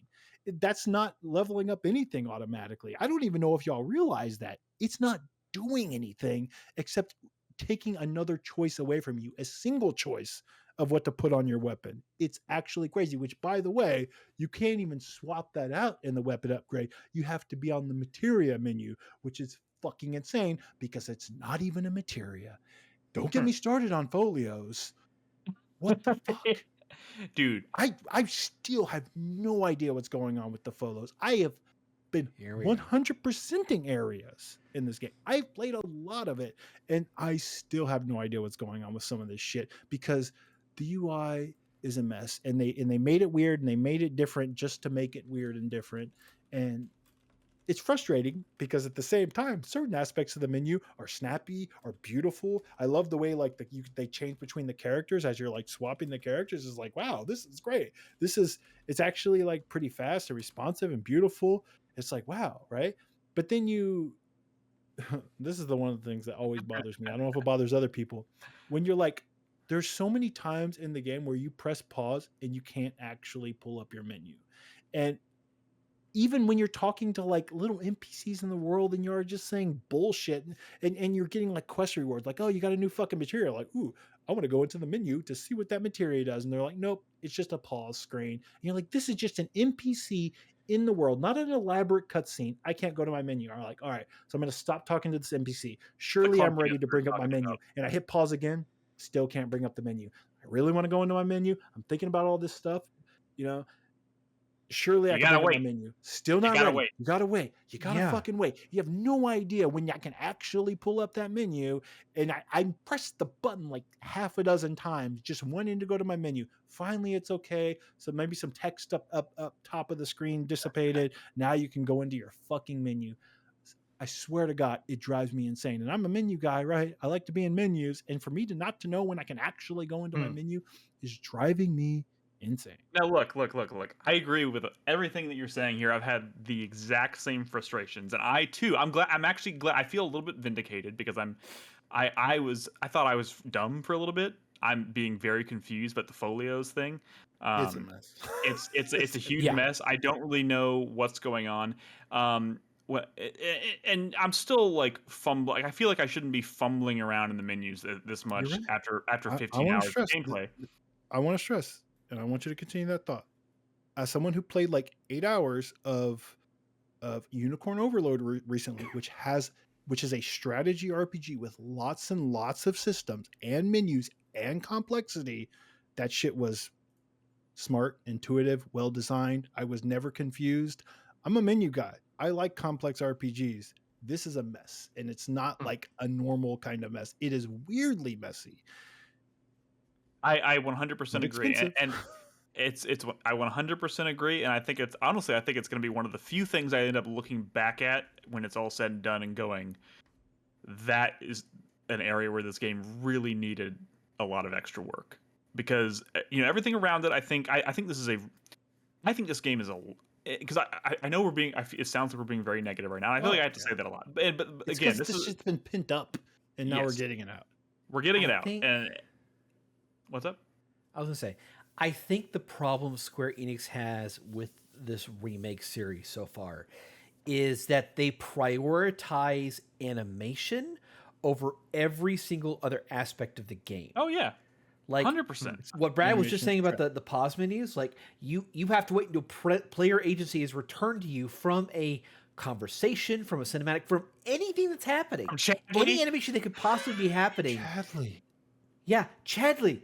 Like it doesn't make sense that I can't just go into a menu.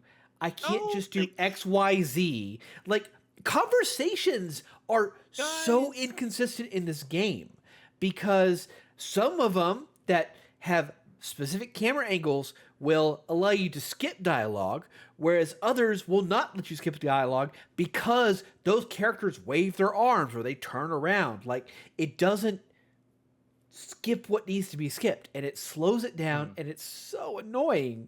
Look, I'm while we're sitting over here kind of roasting this game, and I'm seeing people, I love this game so far. I'm seeing some people in chat assuming that look, nobody here is saying this game is bad or it's not a great game. I think this is a phenomenal game. It's charming as fuck. It's funny as fuck. Did you not hear the part where I said like the Aerith and Tifa relationship is like one of the best I've seen in a video game? Is that not like a nice grand statement?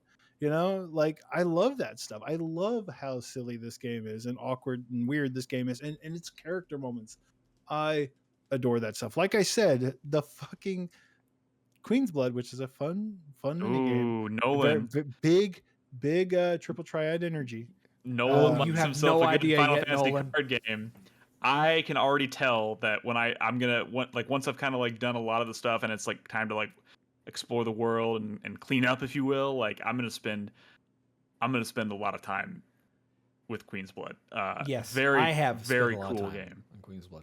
The problem is that Square Enix comes up with great like card based or mini games like that so often, and they never capitalize it. If they do not capitalize and come out with like a actual Queen's Blood game like this year, that is throwing away millions of dollars. It does not. To be honest, I would settle just for like the ability to play this issue though. I would settle for this just having like a mode, like a separate mode where you can just like play online against other people. Like without even knowing much about it, besides I've heard a couple of people tell me I'm going to enjoy it. My fear would be it's a Gwent thing where a lot of the fun comes from doing it in the Final Fantasy VII space, and if you were to take it out of that and just have it on your phone or something, it's not as It'd be a lot of math. Good. Yeah. Well, so like I played a shit ton of Gwent when I was playing Witcher, but I never really got into the standalone game, and it's like one of those things where like in the context I fucking loved it, but like I don't think it. Like I said, I've not played Queen's Blood, so I'm not sure, but. Well, that would be my fear. I think in the context of this game and playing it in the world, I think you're going to get a kick out of it. I kind of wish I could do it more though. Like it's weird that I want to find more players of this, but there's only like a handful in that whole first region, right? Yeah. Yeah, I feel like in Triple Triad there was a lot more. Maybe I'm misremembering. There's a lot more people to like play Triple Triad with. Maybe I am misremembering. What was the game called? What was the card game called in 8? Because that's still to this day. Triple Triad. Triple Triad. What was it called in 9? No one remembers that. No one played that one. I thought it was Triple Triad in 9 as well. No, that's 8. I can look it up. Okay, I got my guide over here. Okay, oh wait, no, I would have to log into the fucking Play Online website. Tetramaster. Thank you, J-Hid. Tetramaster. That's right. I don't know why in my head I was thinking it was also Triple Triad. Yeah, dude. I mean, I am having fun with the game. I'm getting addicted to the open world stuff, especially because I want to like level up my materia. I want to get the new materia that like Chadley has. You want to power up your summons. Yeah. I want to do all that stuff because I feel like, you know, the game can be challenging and I want to power up my team, right? Because it feels good. The progression feels good. The materia system has always like been a strong, one of the stronger like progression systems in any Final Fantasy. And I want to do that stuff, but sometimes I'm out in the world doing some like bullshit, you know, picking up some resources or just looking for shit with my chocobo. And I'm like, I also just want to get to like those really memorable like story moments with these characters that I know are coming, but feel like forever away because of the pace I'm playing this game. So I'm a little at odds. I do think that first area was like manageable to like 100%, but if they get much more or bigger than that, I feel like it's gonna start. I think there's also something to be said about like that hard. Like that first time you go out into the grasslands and you're like, oh my god, this is beautiful, and I'm just kind of like my jaws on the ground. Like it's kind of hard to like my instinct was like, oh my god, I want to go do everything, and then I just go out there and I start doing it. But I feel like I'm assuming that like as the game goes on, I'll get more and more comfortable with like I'll return here later to do all this stuff. Yeah, like I will circle back around. One of my problems though is that like some of these quests that I did, and maybe it was just the actual side quest, had cool little character moments that I wouldn't have wanted to miss. And I feel like I'm going to have a hard time figuring out which ones are worth doing and which ones are not worth doing. But maybe it was just sort of like the green quest where I had those little moments, you know, like where you know, like that bartender like makes the drink that was like Tifa's drink from 7, right? Like a cool little moment like that. I'm like, well, if I didn't do this quest, I would have not seen that little moment. I don't want to miss moments like that. So do I just have to do all this side shit? I don't know. Thus far you do from my experience. Yeah. I wish I knew. I wish I knew which ones I could pass on. Well, to Chris Davis's point earlier, I do feel like there is a clear distinction between side quests and like open world activities. I don't feel like there's a ton of side quests. Like there's 4 or 5 in the grasslands, I feel like, and then everything else is 4 or 5 inside Junon. That looks to be. I'm about to enter my 4th region now. It seems to be like 3 or 4 side quests per area, and that just, I don't know. The problem I'm okay with that. The problem I have is that in addition to that number just not being anywhere near what I think it should be, I think you should have like, I don't know, 8 or 9, like double that number per region. Quality over quantity, dude. Quality over quantity. Well, the quantity is in there for the world activities with Chadley.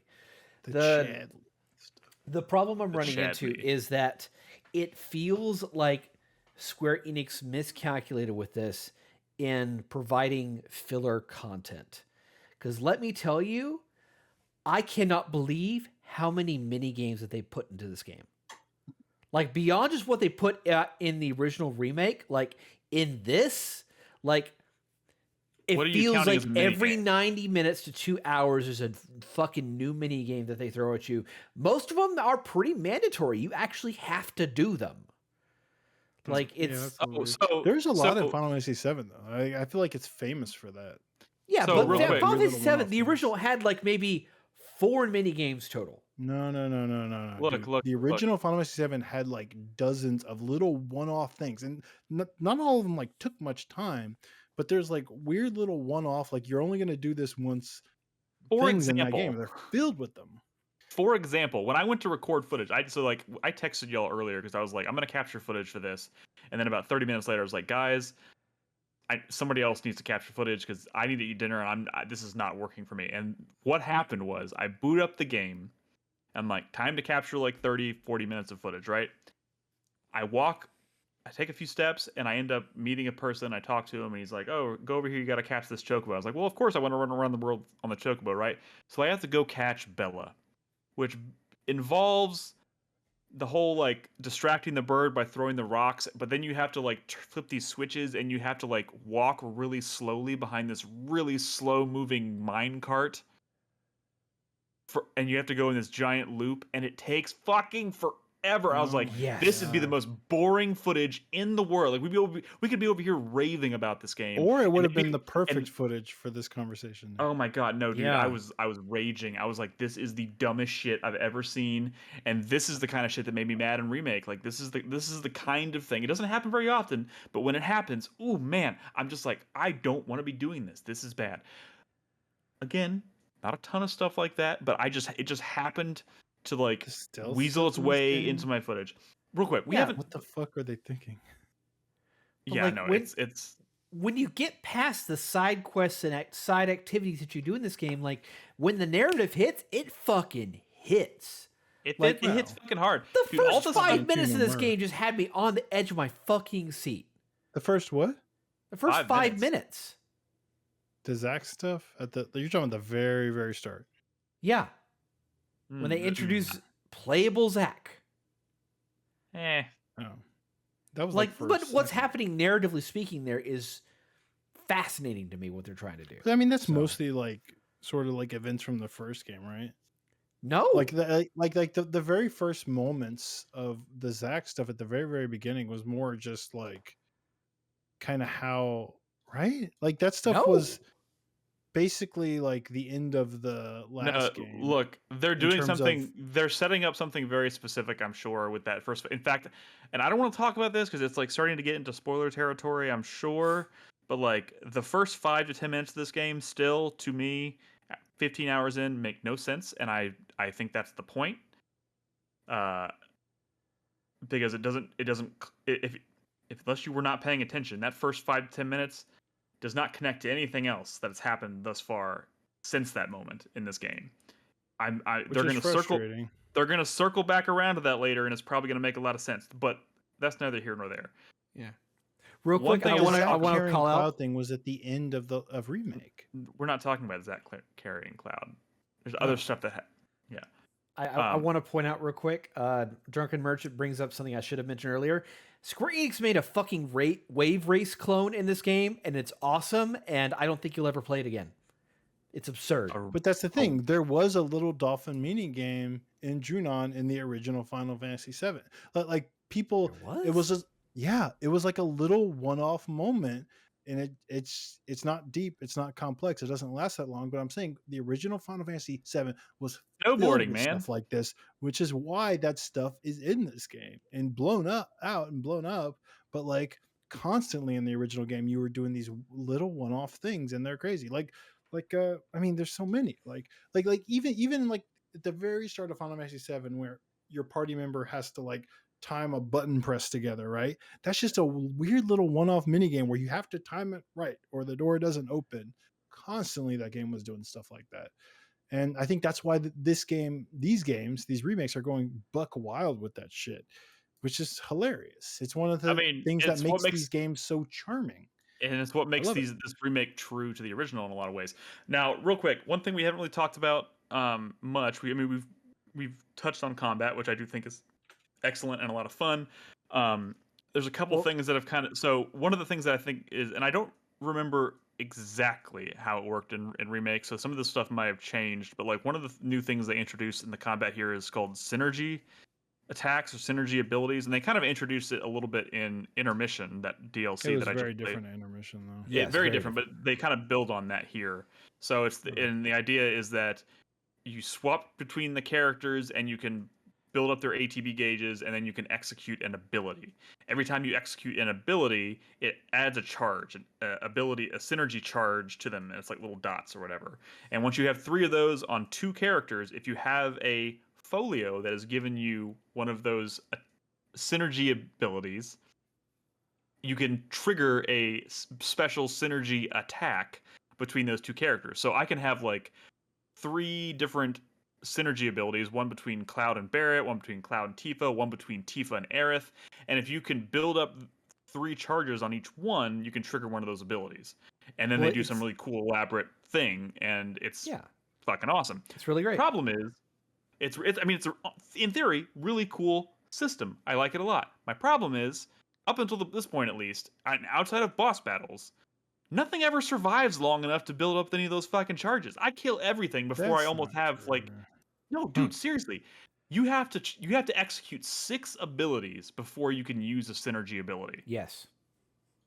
By the time you use 6 abilities, you've destroyed almost anything. Who are you using, by the way? You just using I mean, Cloud? I'm primarily rolling with Cloud, Aerith, and Tifa because. Well, I mean, come on.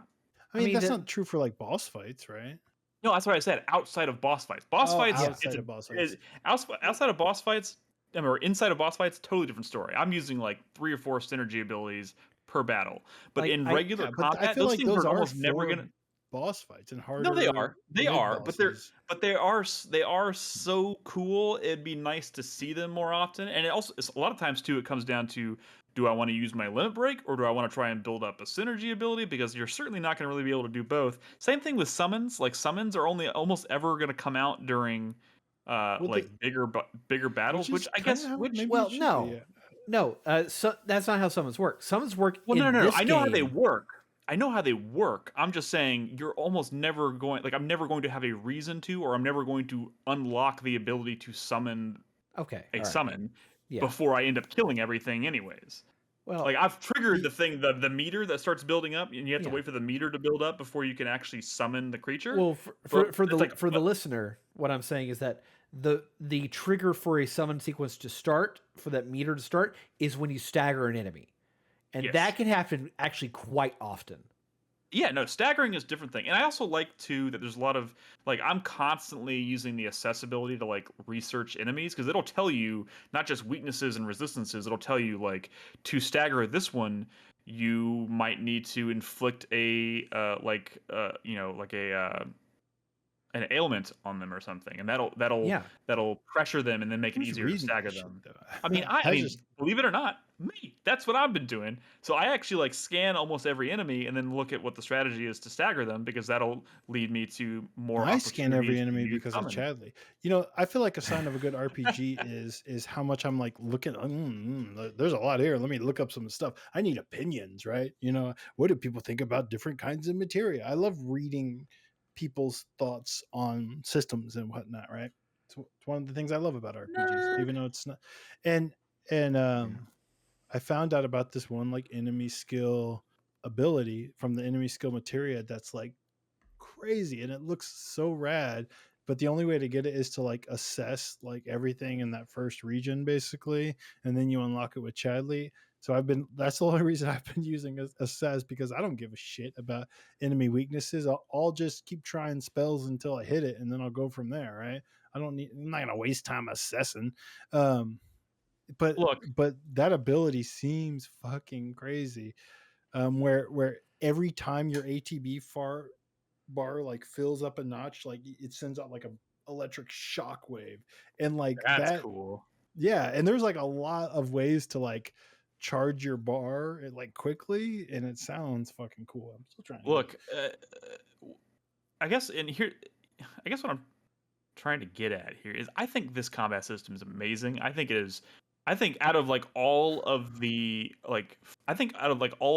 action oriented Final Fantasy games that have come out, so 15, 16, and now 7 Remake, I think this is by far the best. My problem is there's so many. It's a little sloppy in that I think not a lot of the concepts are fully. There's really awesome ideas in there, but like sometimes in practice, it's like Eris, if I'm playing Eris, I'm still gonna eat shit. Like, even though they've given her like this ability to like teleport out of the way, it's just way too fucking slow. You're just gonna eat shit. So it's like, I mean, also the AI is like so bad at charging ATB. There is a materia you can put on your other party members that you don't use as often to automatically get them to trigger abilities to build their or to build their ability charges, so you can trigger the synergy stuff more. And like, it means like they'll use, like, they barely ever fight. Even when you have that on them, they almost never. So you have to use synergy abilities, and I don't mean like the specials. I mean like the synergy attacks to build their ATB faster. Because when you do an attack with them, like the one where like Cloud flings Tifa up into the air. I play a lot of Tifa. No, that's a synergy ability, which you have to use regular abilities to trigger. Skill ability or whatever. Like those will build the ATB bar for both people. So, and because you can kind of do those whenever you want, sort of, which is weird. that's kind of like helps it build quicker. But I don't know. It's still like, I think you're right. This is the best of the action combat of all these recent Final Fantasies. I didn't really finish that thought. But like they're also a little like that's also sort of like damning with faint praise a little bit, because I'd still say it like doesn't compare to like, say, the best of like a Tales of action RPG battle system, right? I mean, listen, I didn't quite finish that thought entirely, because I think it is the best they've done. There are so many cool ideas. There's so much room for experimentation, for differentiation. Like, I might play totally different than Brad might play. I might use totally different materia. I might be focused on synergy. I might be focusing on trying to trigger summons, staggering. Like, there's so many cool ideas at play here. But because there's so many ideas, like, it's hard to kind of like get good at any one of them. You know what I mean? Like, it's just, some people will. I mean, once you get to hard mode, you're gonna have to get good at some of these systems, but you're probably also gonna have to lean towards more of like the overpowered shit and leave some of it. Doesn't feel always the most balanced, honestly, right? Because sometimes I switch back to Cloud and I'm like, why am I not just always playing Cloud? This seems like this shit seems like bullshit. I'm over here doing overtime with Tifa, and I could probably just like clean up with Cloud. I felt that when I switched to Red too. Red seems really powerful in this.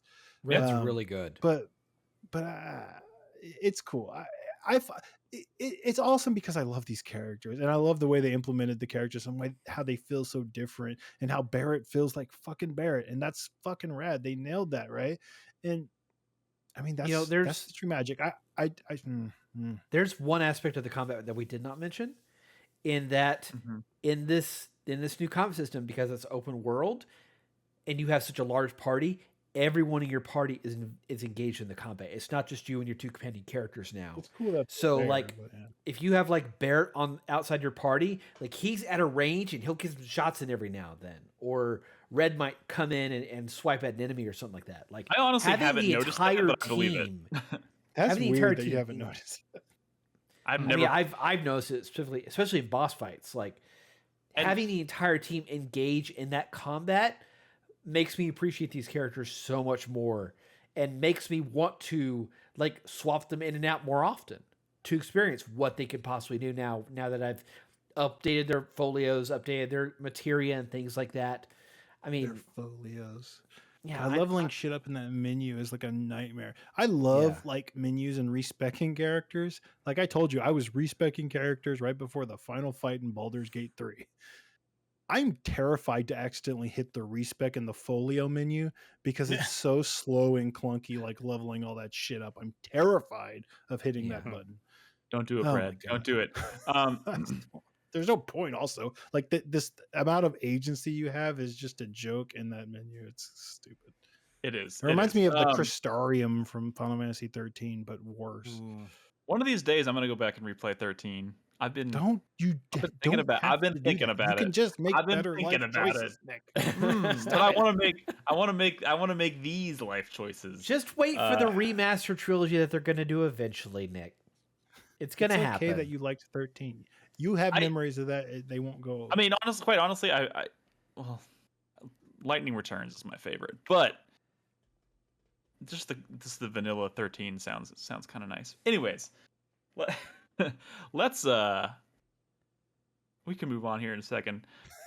I don't even know where we're going. Yeah, we can. We could wrap this show up for Nolan's sake. The music's really fucking good. Oh, but so much is like nostalgia related. Like, I don't know. Like, what does Malia think about this music? You know, what is someone who doesn't care about Final Fantasy VII or really video game music? Is she listening to this and going, "Wow, this is an amazing tune"? I think the Final Fantasy. I mean, of course, it's kind of hard to take this, at face value or objectively here, but like, I think this. The original soundtrack was amazing. I think what they've done here I think it transcends video games. I think this is an incredible reimagining of that soundtrack. I mean, obviously, it works the best, I think, in context of of playing the game, I suppose. But like, the music is it's good. I think it's objectively good. I don't think you can.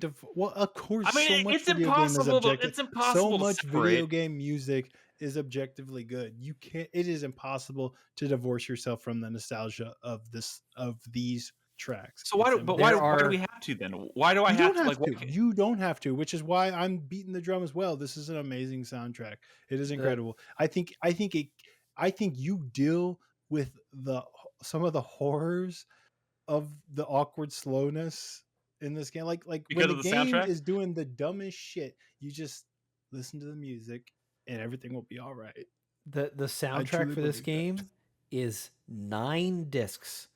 And it costs more than the video game. Dude, they said this before during that presentation. They were like, the soundtrack has 400 plus tracks. Yeah, that's probably a bit fucking much, though, right? At some point, it's like, oh, okay, buddy, 9 discs. It's nice, but like, you know what I think doesn't get enough respect? That the fucking Advance Wars, like the new tracks for the Advance Wars remake, fucking ripped so hard. Like, this is, it's great, it's fucking great, but it is relying more on nostalgia than anything. Well, that's not fair. It's fucking great. I just think people like fillet this thing so hard, and it's like there's just a lot of it's aggressive fellatio on the soundtrack. Yes, I completely forgot to mention this, but I want to close on this real quick. Just one final criticism.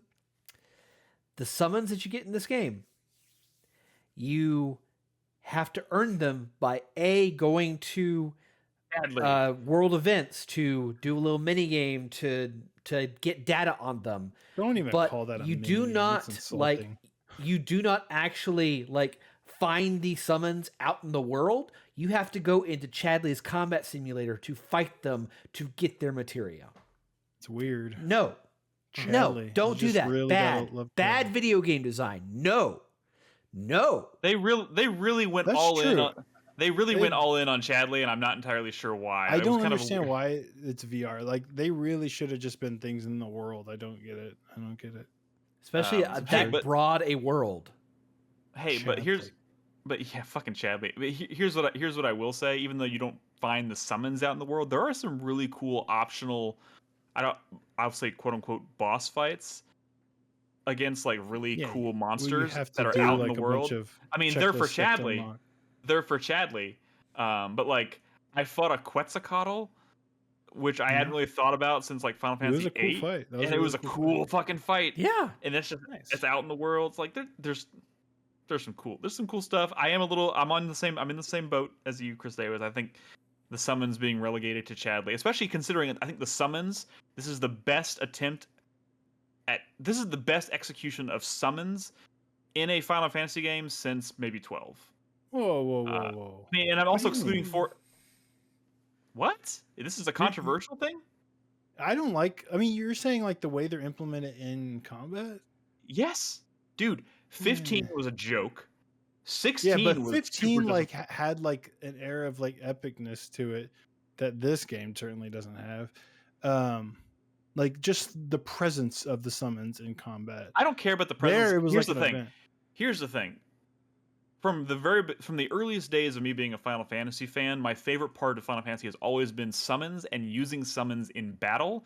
Final Fantasy 7, 8, 9, 10, all brilliantly executed in my opinion, as far as having them be a part of your team, a part of your strategy in battle. Sure. And then you hit, and I left 12. I probably should have mentioned 12. But then you hit, and then we got to the PS3, Xbox 360 generation with Final Fantasy 13, and every game since then, excluding 14, I can't speak to 14, but the single player Final Fantasy games since 13 have all failed at making summons a major component 16? Of 16 battle. Was all about summons. The story was all about summons, but using summons in battle, boss fights were wild.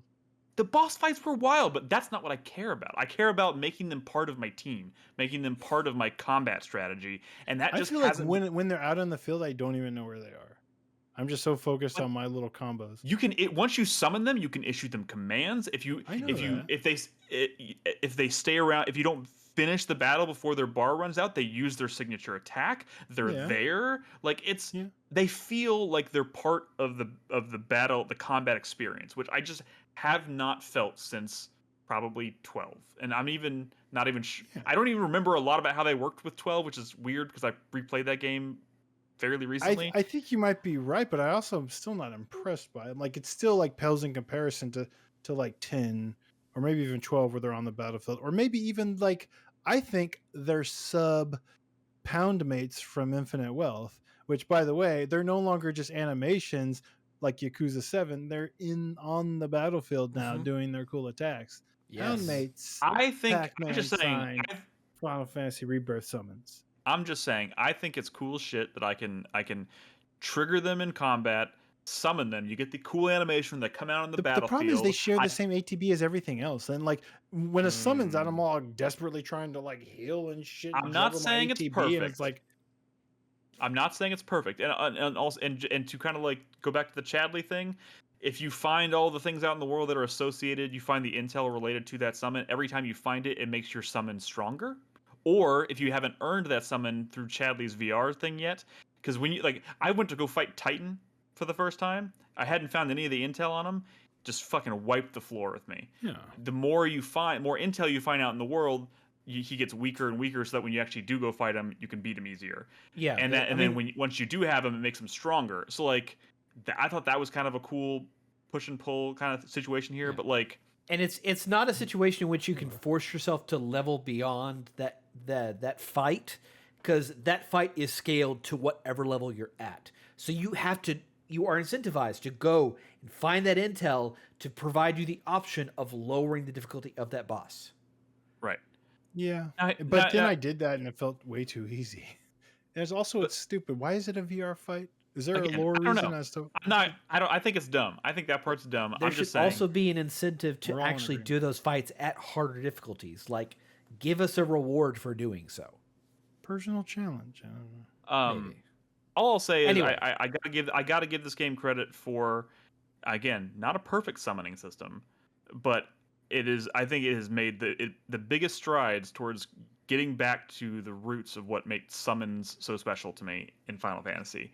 And 16, I don't know, dude. I mean, I'm no fan of 16, but like, I played 80 hours of summons. That's the game. I played 80 hours of 16. The summons in the story, cool as shit. But those were also like gameplay.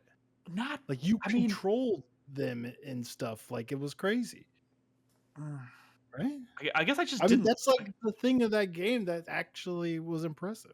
Well, then maybe let's go ahead and chalk that up as another reason why I was disappointed in 16, because it did not gel with me. Okay. I don't know. We need to close this out. We need to close this out. I think there's also nostalgia in these like summon designs, right? Yeah, of course. Yeah. Ifrit's really good.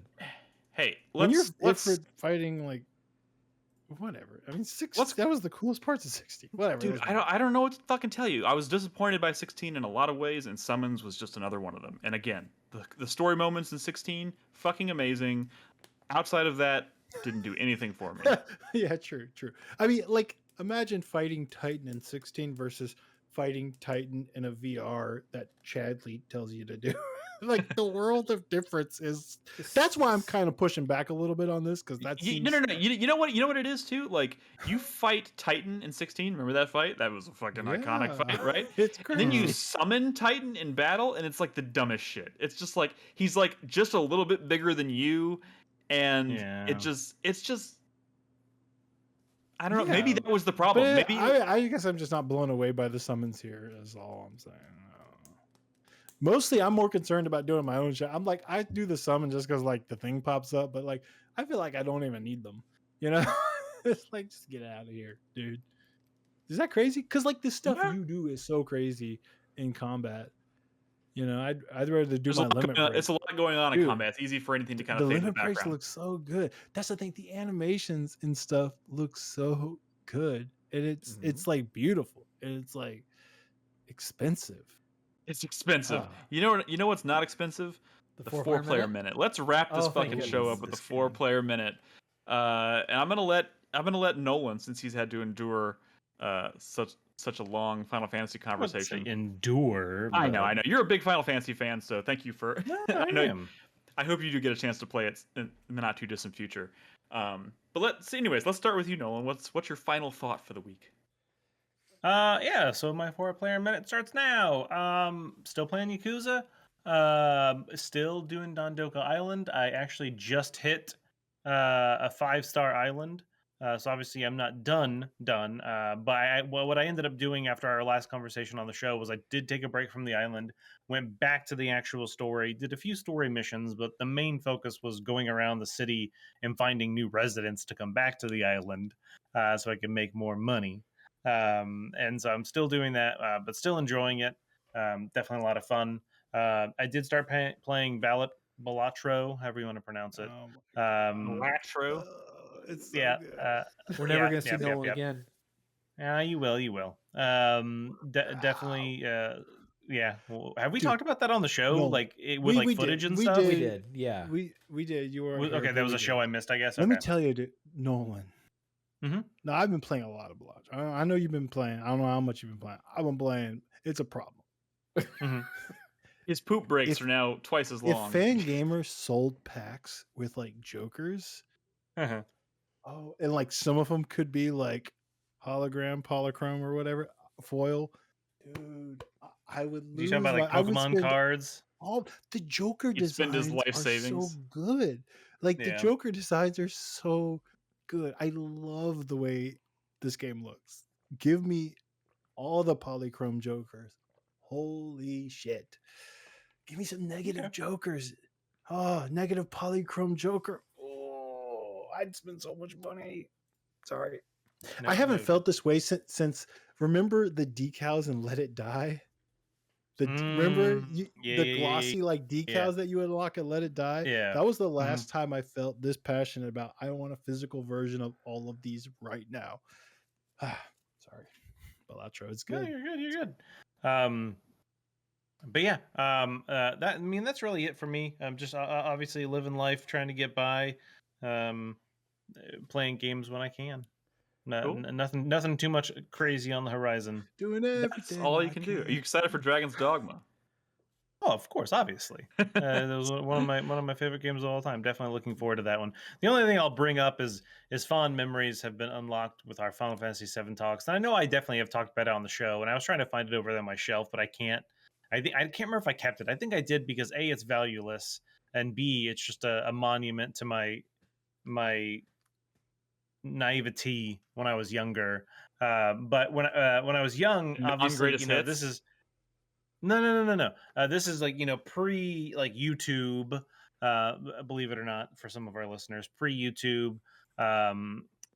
Pre any kind of streaming thing, really. And I had Final Fantasy VII, and I loved it, and I wanted like more. And then I was kind of like searching probably on like Yahoo, because Google wasn't really a thing. And I was trying to find some like information on Final Fantasy VII. Probably found some forums or something, but I found like, Final Fantasy VII movie. I was like, oh shit, what the fuck? Final Fantasy VII has a movie? Like I couldn't find anything on it, and I bought it on eBay. I can't remember. I think like $15 or something like that. And all it was like 4 DVDs of like someone playing Final Fantasy VII from beginning to end. The original Let's Play, dog. Yeah, that like was an OG Let's Play that I paid $15 Then. for. Yeah. Oh my god! Just remember VHS of shit like that. That's true. I was just a dumb kid. Like I said, I'm pretty sure I still have it. I think it's boxed up somewhere. Like I said, what am I supposed to do with it? It's worthless. I can't give it away even. But yeah, so it's just that us talking about Final Fantasy VII made me unlock that memory again. That's fascinating. Konami for the re-release of Metal Gear Solid 3 back in the day for Subsistence, as part of one of the bonus DVD things you get in the limited edition, included that exact thing, just a 90-minute, 2-hour thing of gameplay and cinematics as MGS3 the movie, like an official thing. It was so fucking weird. I want to compliment Final Fantasy VII. Shinmu did it too. I forgot. That one of the most wonderful things about the original Final Fantasy VII is when you just saw materia in the environment Yeah, it's true. And it's like, oh my god, what is that materia? Like when you see the purple materia in Aerith's garden, and you're like, oh my god, what is that materia? It still has that effect. When I see materia in the world in this game, I'm like, oh my god, what materia is it? It's blue. Is it going to be all materia? You know, still have that. I'm glad that transferred over. That's one of the little details, man. That's one of the little details. In fact, anything that's colored purple in that game is something valuable to go for. Yeah, that's not necessarily true. I'm not going to equip vitality up. No, but like weapons. Why would you not equip vitality up? Yeah, sorry, stupid. Chris Davis, why don't you go next? Fuck you, Nick. Yeah, you're going last today, bitch. I'm just kidding. I always go last. Yeah. Welcome to my world. My 4-player minute. This is good. Final Fantasy VII Remake is going to be a 100-hour game easily for me at this point. Based on where I'm going, I am very excited what they're doing with the narrative. I know I was bitching and moaning about a bunch of little nitpicks in our impressions, but really, I'm really loving this game. As a one game at a time guy, I am so very glad that I blazed through Infinite Wealth as fast as I could. But that number for my personal satisfaction ended up being 97 hours. But Infinite Wealth just blew right through it in a quick, easy 97 hours. Oh my god.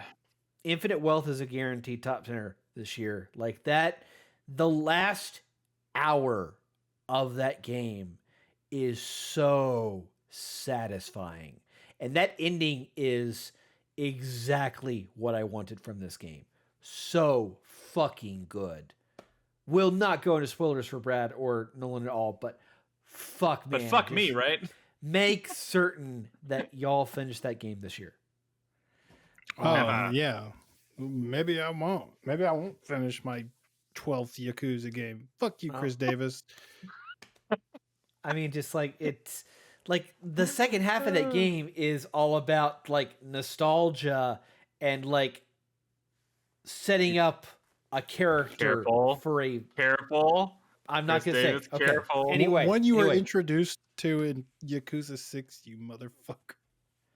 I don't need to play 6 other Yakuza games in order to appreciate a character. I'm not saying you do. It was just funny. That was called like Kiryu's like farewell, his final game.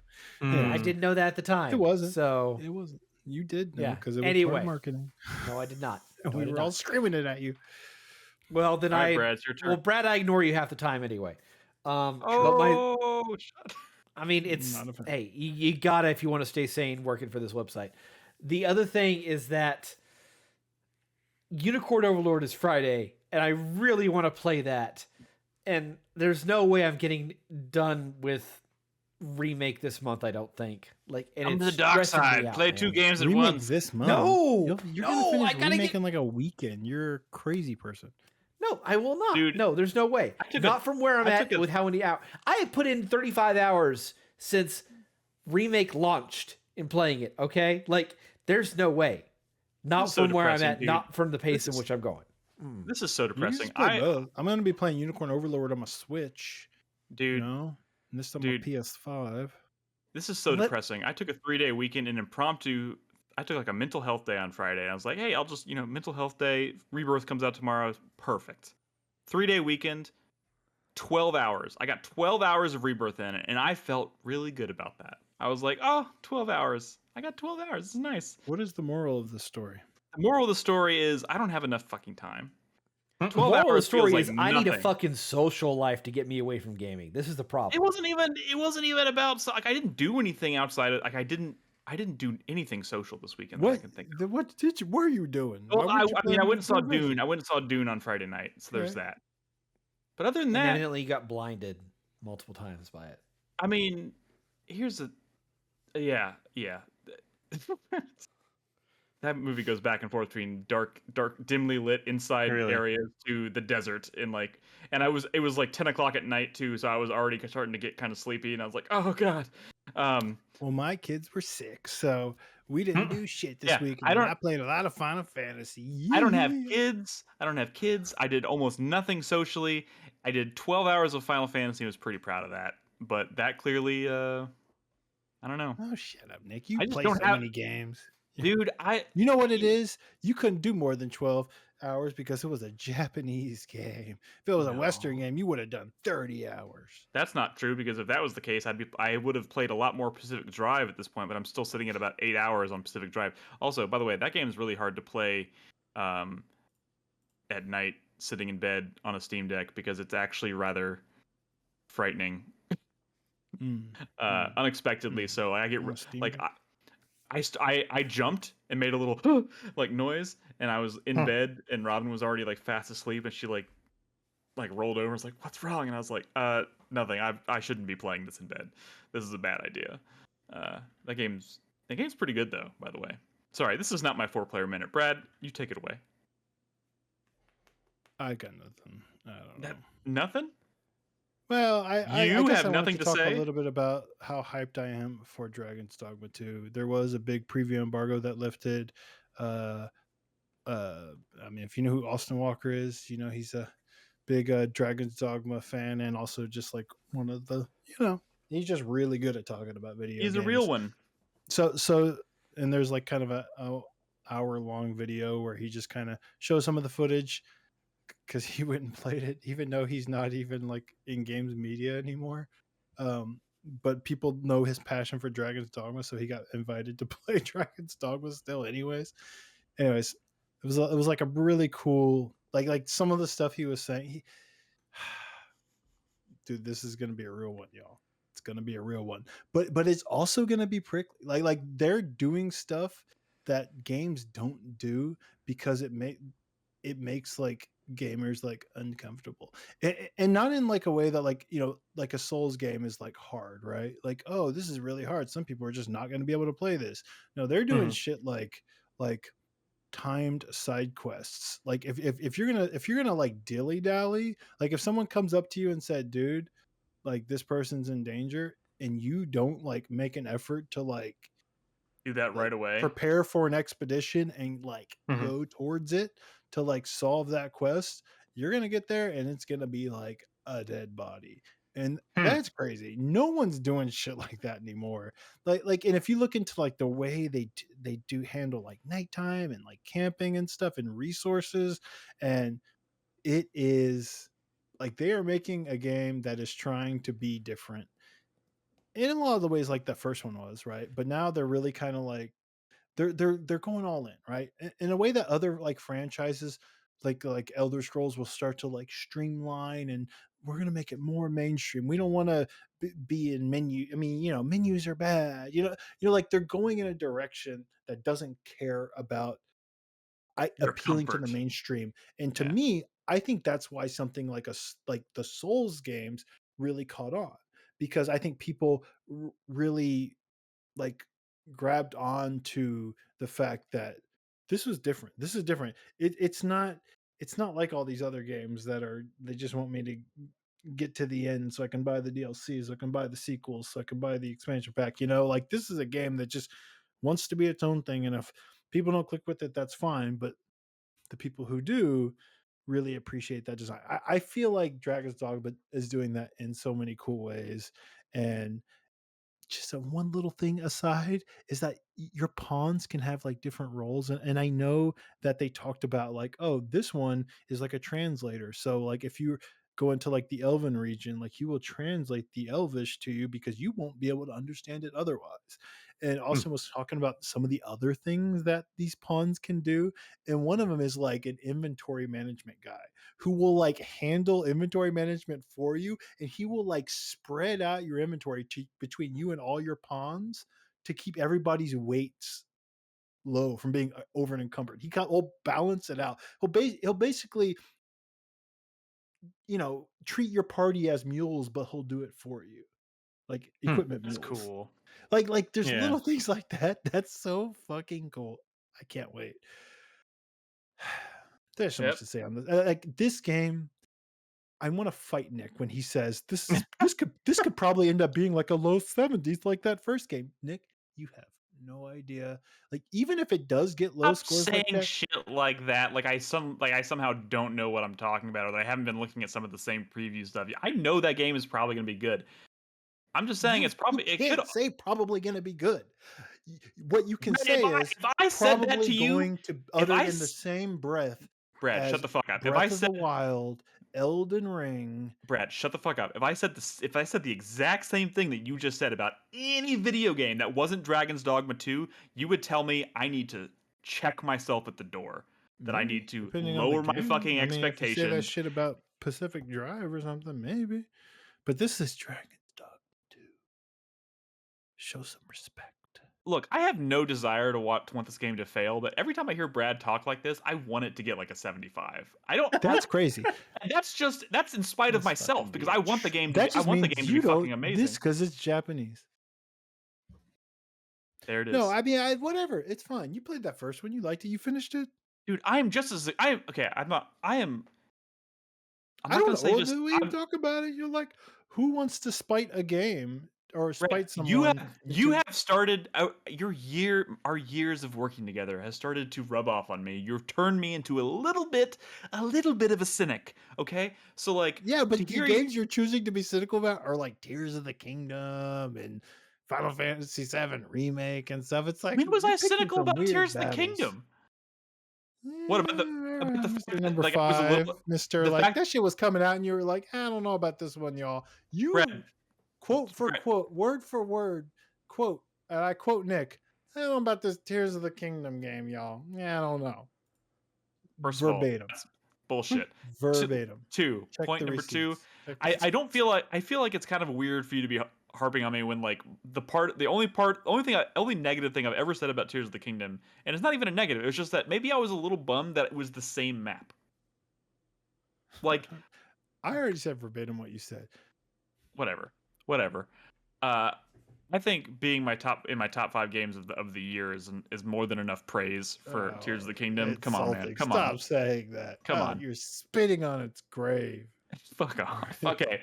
I'll keep this fucking short. I'll just I don't even know where to. We've talked so much about Rebirth. I think it's kind of magical, even though it has a lot of problems. It's a great game. I'm having a lot of fun. I'm still trying to find time for some Pacific Drive because I think that game is really, really well done, and I think it's being obviously overshadowed by a lot of big stuff coming out right now.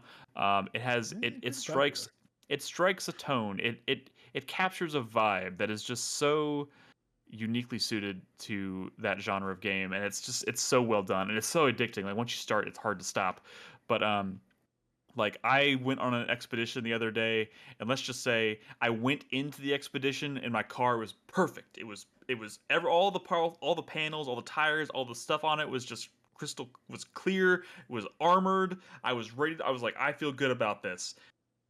Fast forward about 30 minutes later, and I'm barreling towards that beam of light that's going to take me back to the garage, and I hit a rock and I go flying through the air, and I get the achievement for going through the beam in midair because it doesn't happen very often. I get a bunch of air and I come crashing into the garage because it teleports you back to the garage. I come crashing in, the car like hits the ground, it's like bouncing all over the place. One of my tires flies off the car and I come like sliding into the garage and the whole thing is like falling apart. And I was like, but I made it. And that's just such a unique feeling. And I love it, man. I fucking love it. It's just also incredibly stressful. I want to try it myself, honestly. It's a cool, man. If you like survival games, it's one of those things. If you've played one and you enjoy it, this is another good one. Check it out. And with that, that's our show this week. Thank you guys so much for tuning in. Thank you for all those who watched us on YouTube tonight. Thank you to all those who watched on Twitch. We appreciate it. If you want us to keep streaming on YouTube, you got to let us know. So leave us comments on YouTube, pop into our Discord and the feedback channel, let us know what you think. Ring the bell or whatever the hell they say. If you like our channel and you want us to keep doing it on YouTube, smash the bell, whatever the fuck it is. Nolan's shaking his head at me. I'm like an old man. Ring the bell, or whatever the fuck it's called. You need to do that. But yeah, guys, if you're not on our Discord, please join us there at discord.gg/4player. We'll be back next Tuesday with another episode. And of course, we got some big stuff coming out this month between Rise of the Ronin and Dragon's Dogma 2, among a bunch of other little things. And there's a lot to talk about in the coming weeks. So we hope you'll join us for another episode. But in the meantime, be good to each other, play video games. Good night. Bye. Night.